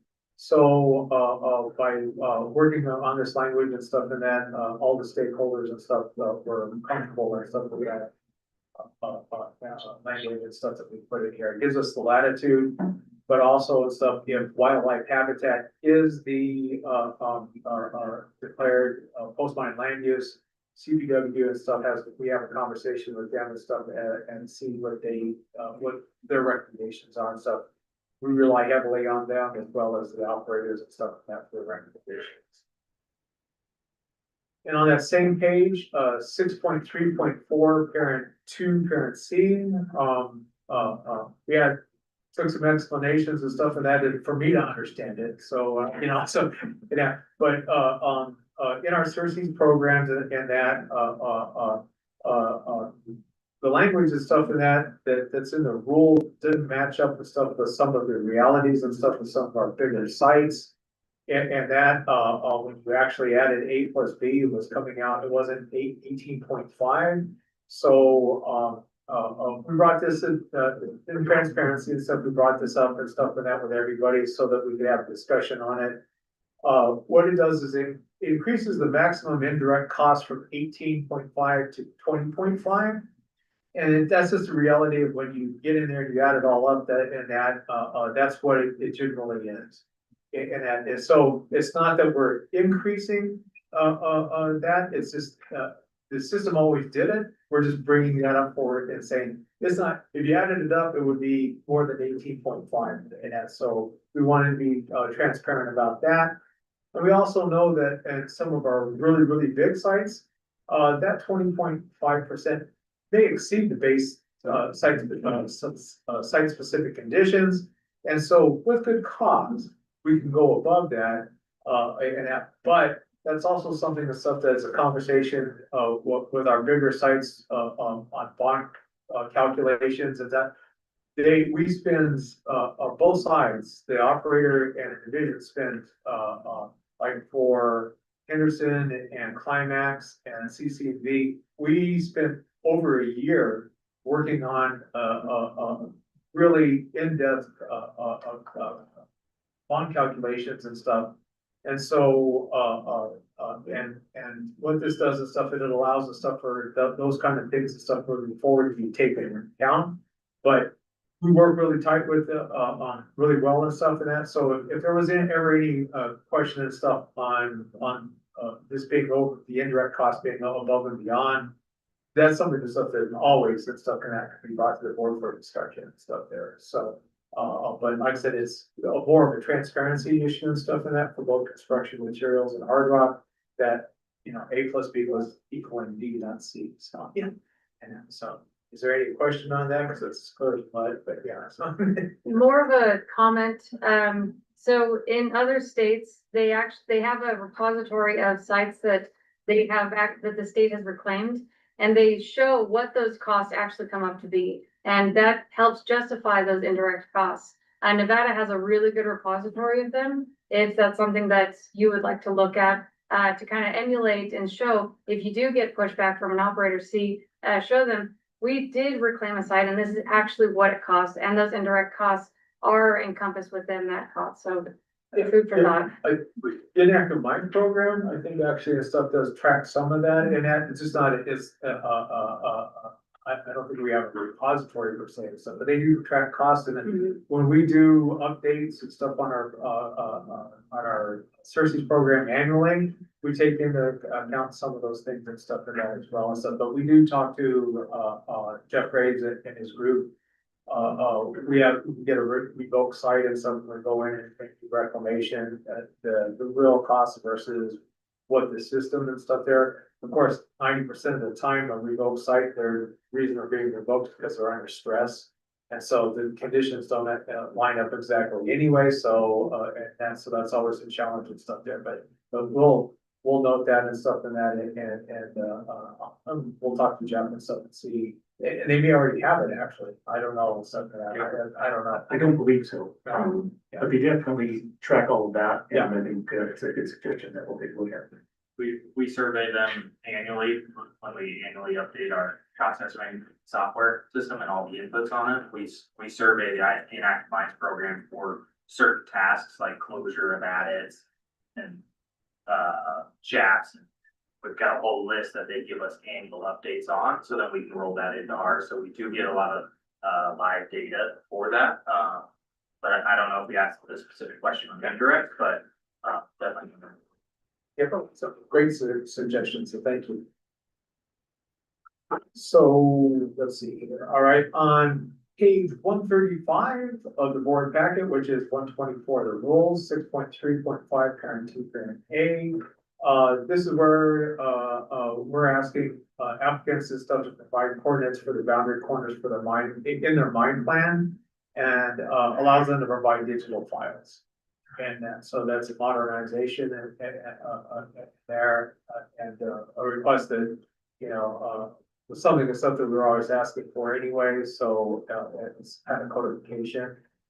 On page 137, which is page 126 of the rules. Reformatted the exhibits to now, which now has the applicant providing a comprehensive list of applicable structures.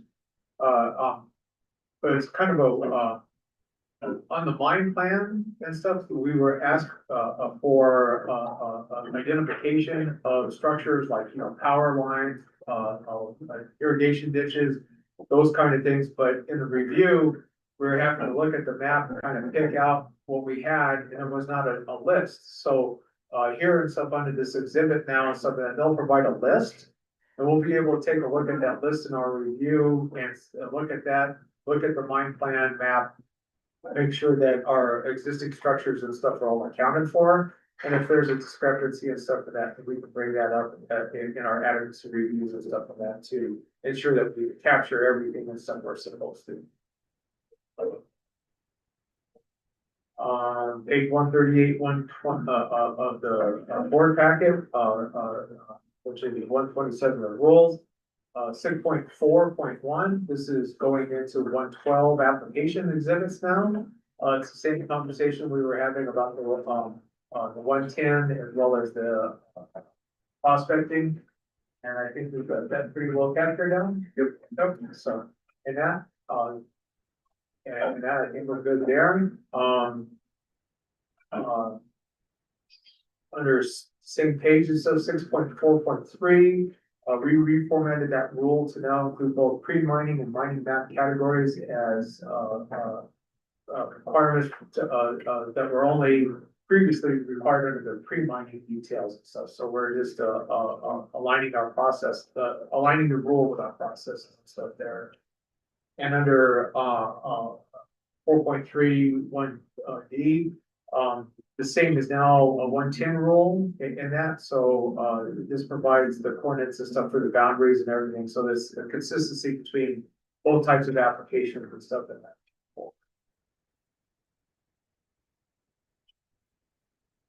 So on page 139, with the board packet, which is 128 of the rules, 6.4.3, comparing A through C. This adds language directly from the 110 mine plan map section that as what is to be included on the mine plan map. And as you can see, it's kind of just cut and paste there, really, and stuff like that, but it's just general directions for mining as well as existing disturbances and major surface features and those kind of things. So that's just a consistency and stuff between that, and that this is also reflected in construction materials as well. 4.8 adds in the components of the operation. And then 6.4 B adds the 110 language regarding the salvage of growth medium and protection of the growth medium topsoil stockpiles.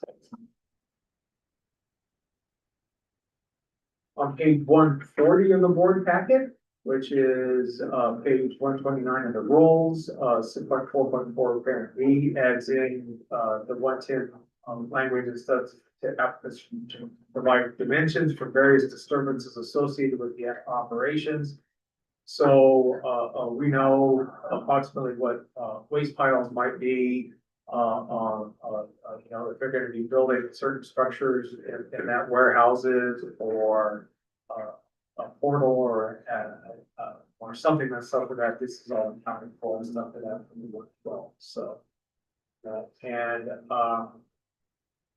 then one on page 141 of the board packet, 130 for rules, 6.4.4 parent A. H adds in the language regarding if and how the deposit will be processed on site. On 112, there wasn't any discussion, but usually the 112 are the ones the stuff that have the mills or a lot of the processing and stuff there over the 110. So it seems like a no-brainer and stuff there to make sure that we have that kind of information available for 112. A lot of the 112 exhibit requirements, I think a lot of the details were assumed. Bigger operators would give us these details, and then we were really specific about, here's an example of what you need to give us for the 110 smaller operators. So now we're just bringing in those details just to make sure everybody's presenting the same information and no assumptions. Page 141 of the board packet, which is page 130 of the rules. This is the language of stuff that we were just talking about, for petroleum products and stuff, that's consistency and stuff across the board and stuff for the types of permits that we have there, so. And on page 142 of the board packet, 132 of the rules, 4.5, parent 2, parent F. This is just some brief formatting to match 110 reclamation plan regarding more detail on reclamation descriptions for grading, topsoil and seeding, re-veg, fertilization, mulching, trees and shrub planting and stuff like that. That just helps us and stuff like that, get a better handle and stuff on what's being proposed and stuff in the reclamation plan and how we're gonna go about accomplishing that. And on page 143 of the board packet, 132 of the rules, 4.5, parent 2, parent G. This adds in the same language and stuff that we were just discussing and stuff regarding ponds and the slopes of ponds. So it's just a consistency then issue and stuff across the different types of permits. And on that same page, 4.5, parent 2, parent H. It provides, we were asking for details for the reclamation of other specific features like waste rock dumps, underground openings, ditches, sediment control facilities, buildings, etc., which are all required under our 110, but they weren't necessarily spelled out in 112.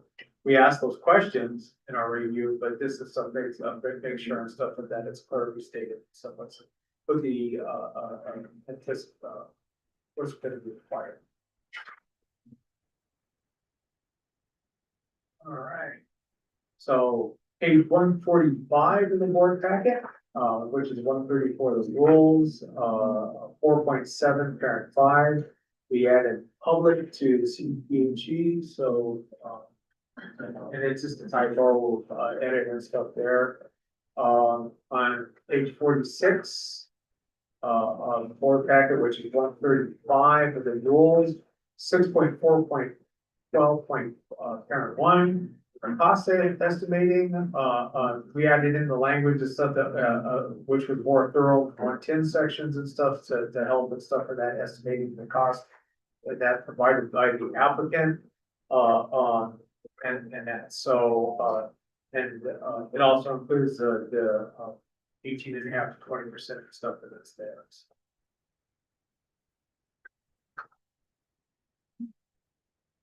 All right, on page 147 of the board packet and page 136 of the rules, 6.4.15. This is just a reformatting of the rule to have applicants submit a list of owners of record. This allows for better accounting and stuff, required details. When you have 112 and stuff, there can be a litany of landowners. And now we've seen that, and before that, they were on a map. Well, now it's something that we're asking for, give us a list, so we're not trying to hunt through a very busy map and stuff like that to identify all the landowners and stuff there. We still have to be on there, but that's a way it's up for us to double check and stuff and make sure that we understand who those landowners are, as well as mineral rights owners, and that's we're ensuring and stuff that everybody's notified correctly. And then, they're accounted for, so. On page 148, of the board packet, which is 137 of the rules, 4.19, parent 1. This is reformatting, which now has the applicants provide a comprehensive list of the applicable structures and stuff of that. Again, the stuff this allows for, a specialist, better review of old requirements about the visibility, visually accountable for structures and stuff on the mine plan map. So this makes the mine plan maps and stuff and that a little bit clearer right there. So, all right. So with that, we're gonna dive into 6.6, which is all new. This is for the 110R, and this is specific to hard rock. It is not part of construction materials, obviously. So how's that? Page 160. Yep, so it is on page 161 in that of the board packet, as well as page 150 of the rules. And so we talked about the lat long, so we've got that all squared away and stuff there. Yeah, we put that here, and then this is the one that was not highlighted in your Yeah, board packet, yeah. so this was a catch. We- After the board packets went out, and we added the highlighting, it was just one I got overlooked. Yep. So that's that, removal of UTM, and then now that and then we also have specified the data. On page 163 of the board packet, which is page 152 of the rules, under 6.3.1, rolling storage could be approved by the office. When we originally were talking about this, our language and stuff had no petroleum storage on site. It's typical that on these small projects and stuff, most of the equipment is filled up to a back tank of a truck or something like that. However, in conversations and stuff with operators and CMA and a bunch of small miners, there could be a situation where having a 200-gallon tank or something and stuff might be the better option in that. So through conversation, we left it as we don't want you to have it there, but we could approve it and stuff. So we gave ourselves a little bit of latitude and stuff on site by site situation and stuff. We can review that.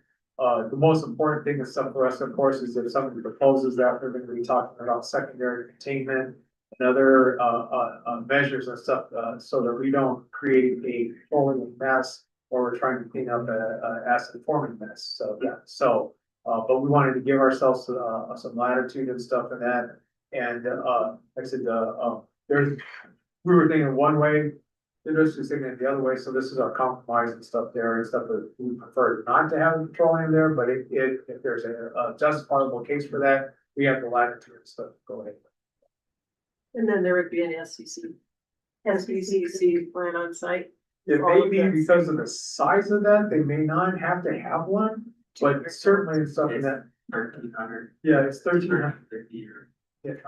So like likely for a scoop and go operation, it'd probably be a smaller tank. Yeah. And therefore, like, all of the spill details would be then reviewed by the commission instead of by the health department. So,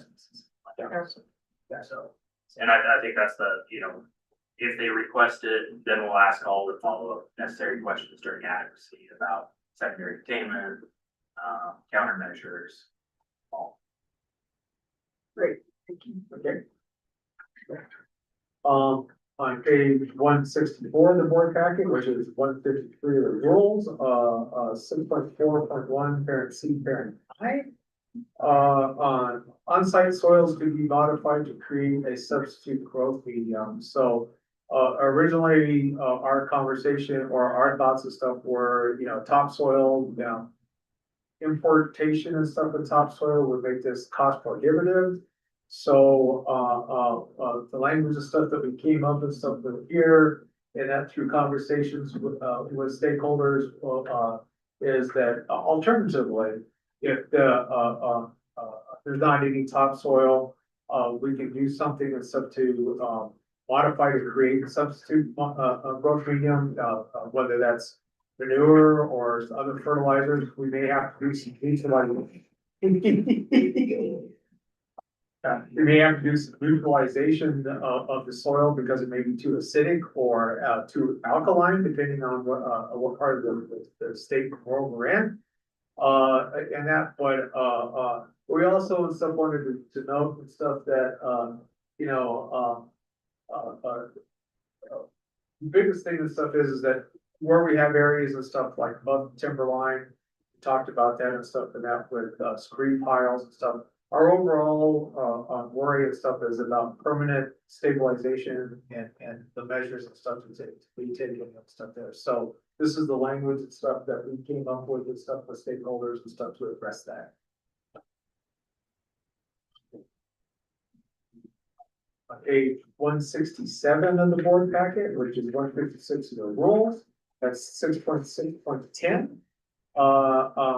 This and stuff is the pre-permitting notice for CDPHE and EPA. And that's like I said, out of the, this was an addition and stuff after, everything was published and our meeting and stuff and that with these, jurisdictions and stuff is it's just as much to help protect an applicant so that he doesn't get into a situation and stuff that, which is way more than they thought. If they think there's a property and stuff that it looks good, but it's under a protection and stuff of covenants and stuff from the EPA or that has waste folks and stuff and that they dig into it and stuff, then that would create a huge financial liability. So by having them upfront and stuff, make that consultation and stuff, and that helps and stuff, insurance stuff that our operators and stuff aren't getting crossways and stuff with other jurisdictions. Question on that. Yes. So on the application, will you provide contact information for the EPA? Yes. Okay, so they're not just sending it to the headquarters, they're sending it to Region 8? Okay. Yeah, we on our website, we're actually going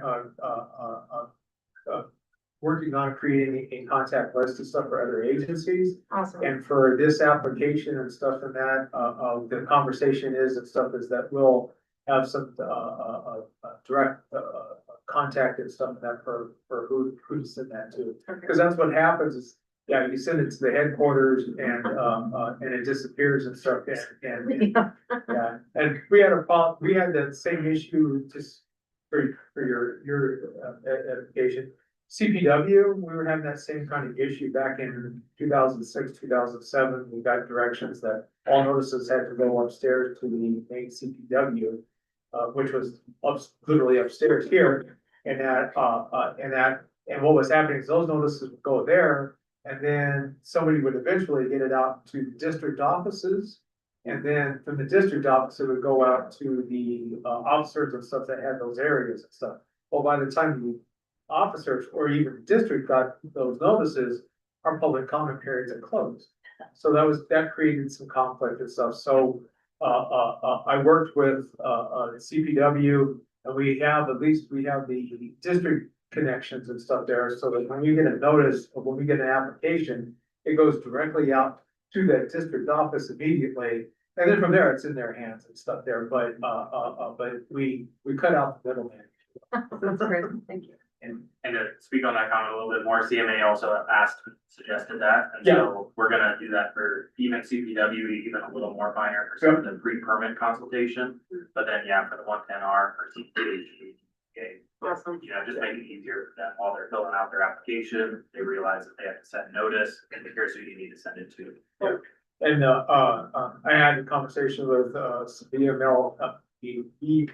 folks and stuff and that, and internally, we have some contacts and stuff, but we're gonna try stuff in that to get as much direct contact information as we can and stuff out to them. Good. Hey Russ, I don't think it's on the PowerPoint, but here's a exhibit K, which is kind of the 110R was developed based on 110 permit sections. Yep. Mainly, and then we did add exhibit K, which was the receiving facility. Cool, thank you.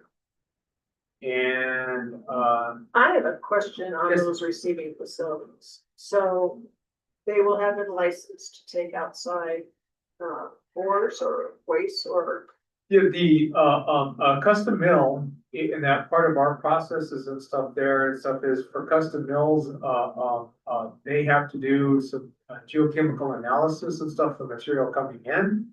And initially, and then depending on the feed and that they may periodically have to do additional testing and stuff.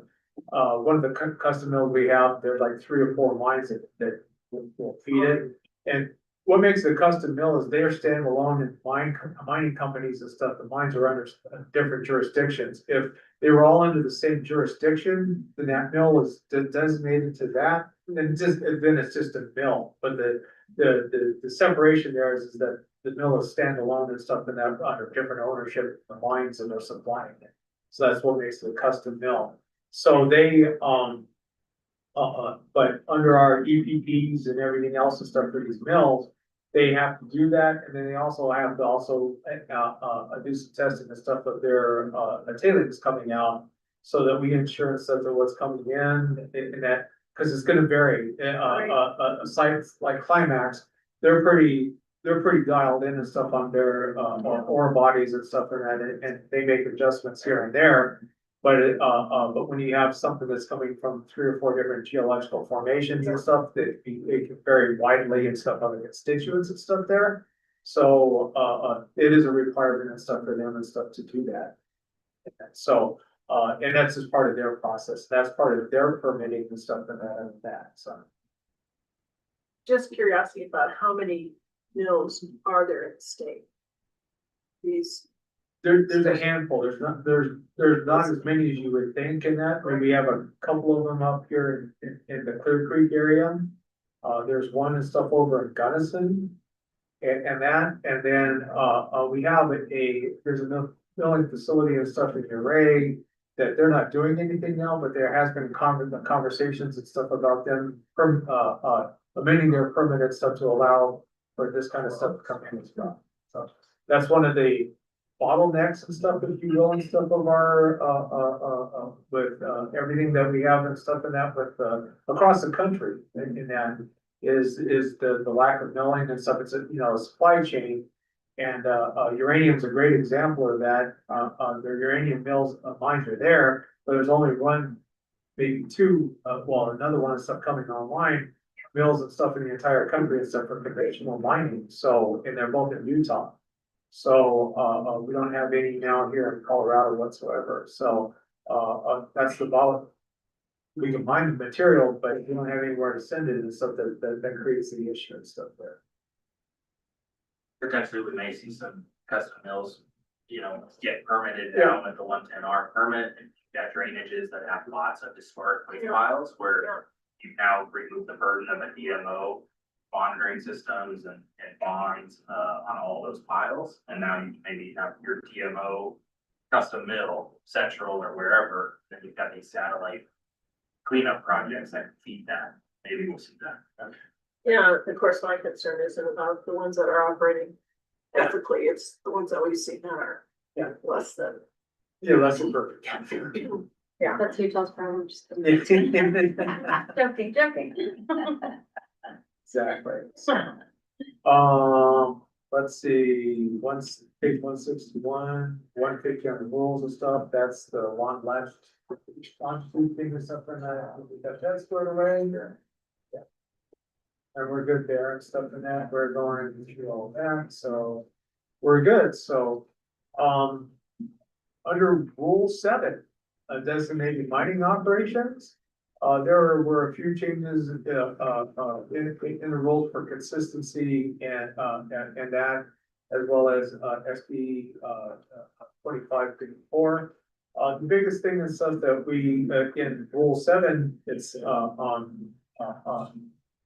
under on page 169, which is 158 in the rules. 7.1.1. We clearly state that a 110R reclamation only permit is not a DMO. So it's in rule 7, so that if somebody's going to take a look at rule, designated mining operations, it's clearly stated there, as well as throughout other areas and stuff, other rules and stuff, but under this rule, because it's specific to DMOs, we wanted to make sure that that was there.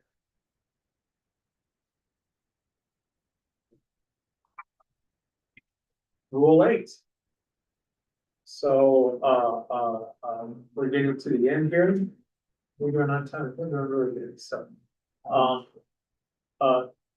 Rule 8, and some of the changes in rule 8 are just the modernization of methods, except to contact the division in case of an emergency, and some minor edits. it's kind of broad because there's several different ways to contact us, and we want to make sure that all of those and stuff are okay. We have some operators and stuff that have great relationships with our UPS, and if there's an emergency situation, they can contact them directly. But if they can't directly contact them there, then this kind of lines out as stuff that they can contact our main line or send it through our main website and stuff like that for notifications and stuff there. We have staff of that, of course, that are always watching the VRMS webs, our emails and that during regular business hours. And that, but there's also other ways and stuff to get a hold of us to telephone calls and stuff, and that's EPS.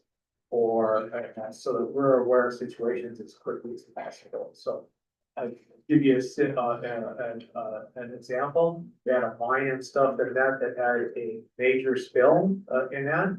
And they contacted the EPS and the field office and stuff immediately.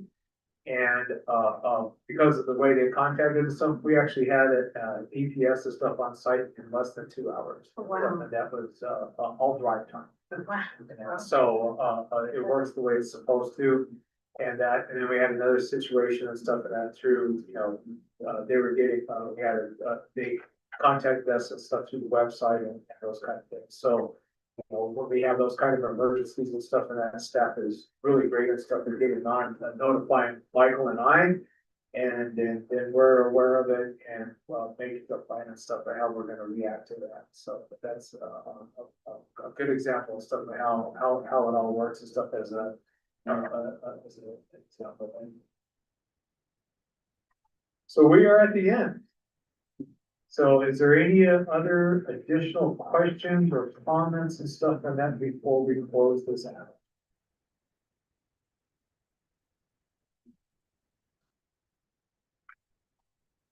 Any questions? Comments?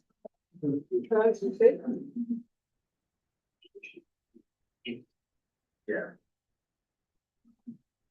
I can throw forward. I'm trying to remember what is the next step, legislature? We got I think we have a question here, so we can. There's the.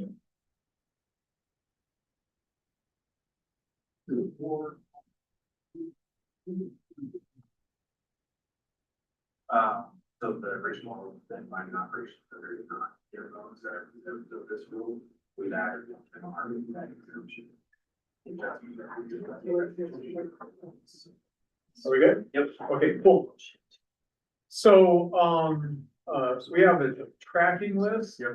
We go ahead and pull that up and stuff that we just want to, kind of highlight what we've changed and stuff here and stuff in both hard rock and construction material. And that, just for a matter of the record and stuff and that, more than anything else. And that, there we go. But so, a lot of this is minor typos. The addition of CERCLA and CPHE notices and stuff in the rules. Talked about the UTM coordinates and we fixed all of those. We had discussions and stuff on the petroleum storage and stuff, which we were, which were comments and suggestions and stuff of that from stakeholders. Again, pond slopes and stuff, which was an issue and stuff that we talked to stakeholders about. And as well as the modification of language and stuff for that for soils with growth medium. And then, of course, we changing the stuff, IE versus EG and stuff in a number of places is really important stuff here, and stuff, but it is important, but yeah, but those are the kind of things and stuff there. For construction materials, we did some changes and stuff, in rule 1, particular to temporary cessation and the addition and stuff of, definition for production and other, and those kind of things that are tied to temporary cessation. We talked about the UTM coordinates and stuff, which we will go back in and fix those and that for the final version. And again, the same conversations about pond slopes and IE versus PG. Sorry. I was just gonna bring up on the construction materials, so, these are like those highlighted portions that we covered today in Hard Rock, those first two slides. Here, this is just summarizing like the small tweaks that have been made since publication. And then for construction materials, we covered most of these, last month. The few that stick out is that, the word public in CDPHE typo was discovered, this 6475. We changed the UTM coordinates officially, removing UTM, I mean. And then from the stakeholder during construction materials that identified the IE versus G, those changes, but the pond slopes and the petroleum storage, plus these two initial typos were all previously addressed and covered. But we wanted to just make sure they're all covered again, because, you'll see on our request slide. Any further discussions and stuff before I close this out? Questions, comments from the board? Any final comments and stuff from stakeholders before we move forward? Okay, so BRMS staff requests that the Wineland Reclamation Board, after consideration, review, and amendments of the proposed rule changes for both construction materials and hard rock, accept the draft rules as presented and modified today. A motion is required to accept the draft rules in accordance with CRS 3432 and 32.5 as promulgated this day, February 18th, 2026.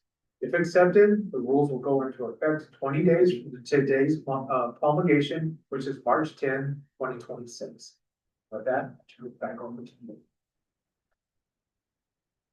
All right, so any additional comment from the board on, let's go through the Hard Rock portion first.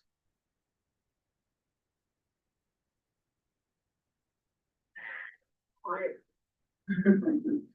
No comments. We're good.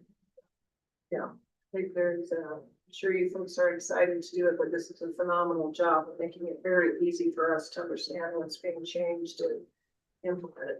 So, great job. And thanks for all the stakeholder involvement to make sure there's good buy-in, so we just get on with the rules. I personally am excited to see the 5 acre 6.6 probably, that's good.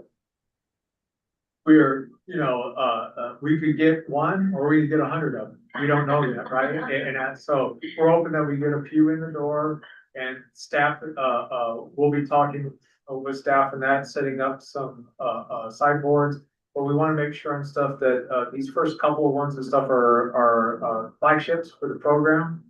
So, there'll be some additional oversight and stuff. And, as I noted, we want to work with these operators and stuff to make this as efficient and cost effective as possible, because we understand the stuff that the profit margin that's makes this incentive and stuff here is very, very narrow. And we don't want it to be, the idea of getting rid of or setting aside the DMO is to allow for these projects and stuff to move forward. And, but we don't want to kill it and stuff and that with, regulations and stuff or requirements and stuff that are stifling and stuff in their own right. So we'll work on that, and we certainly will be reporting back to the board and stuff on our progress and stuff there. Please do. We enjoy that. All right. There's no questions. Yeah, your emotion. I don't know how to phrase it. Just read, like, the bottom paragraph? Okay. I'd like to make a motion to accept the draft rules in accordance with CRS 34-32 and 32.5 et al. As promulgated this day, February 18th, 2026. Do I have to? Yeah. And I second that motion. All right. All in favor, indicate by saying aye, please. Aye. Opposed, same sign. There we go. Both the construction materials and the hard rock rules are passed, so that's good. And are we the final step? I was thinking there was one more step. So, tomorrow, we'll be, getting our, ducks in a row, if you will, but this has to go back to the Secretary of State for final publication. And that version, where we'll have the, a clean version of everything that's accepted. And along with that, there's also a Attorney General review, just to make sure and stuff that we're, not going outside our box and stuff as far as statutory, requirements and stuff there. But that all happens and stuff, during this 20-day period and stuff, but yeah, we'll, get it done tomorrow and stuff while it's still hot on our list. So that we move forward.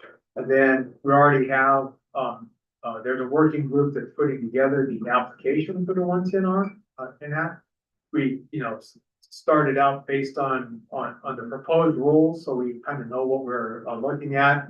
It's gonna be kind of a fillable and a choose one kind of a application. We're trying to make it as simple as possible. And then also as part of the rearranging of the 110 and 112 requirements and stuff, we'll be doing some major upgrades and stuff in that to our e-permitting applications to reflect the changes and stuff that you approved today. So while the rulemaking's done, the last step and stuff for staff, and that is to implement these and stuff through our applications and stuff. And what's the expected time frame for that? We're hoping to stuff for the 110R, by, the 1st of April. And that is the goal and stuff that I set for that group. And then for the other ones and stuff, we're just starting to get, I need to work with, Eric and Scott and stuff like that. Some of that might be pretty easy and stuff to do. It's just a matter and stuff of making sure that everything's reflected correctly. So it's cut, paste, and loosening around as opposed to creating, a new programming and stuff there. So we're hoping and stuff that by 1st of May or so and stuff that all of this stuff is in place and rolling along. Perfect. All right. Well, again, thank you to the division for doing this superb job of presenting this. In the all, especially with all stakeholders on both sides. Appreciate your time, and yeah, I know it's just really exciting and stuff to go through all of this. Very educational. Yeah, well, yeah, if nothing else now and stuff, then when we're talking rules, regs and stuff and that in our presentations and stuff, you got a little bit more of an appreciation and a perspective. Absolutely. So we thank you for your time. All right. Do we want to break for lunch? We have executive session. Don't think we've got enough people to go into executive Oh, session, so just do public comment, be done. All right. Is there any public or comment today? There is not. No executive session, so the meeting is hereby adjourned. Wow, really? What? Oh my gosh, that's crazy. Wow, I thought it was gonna jump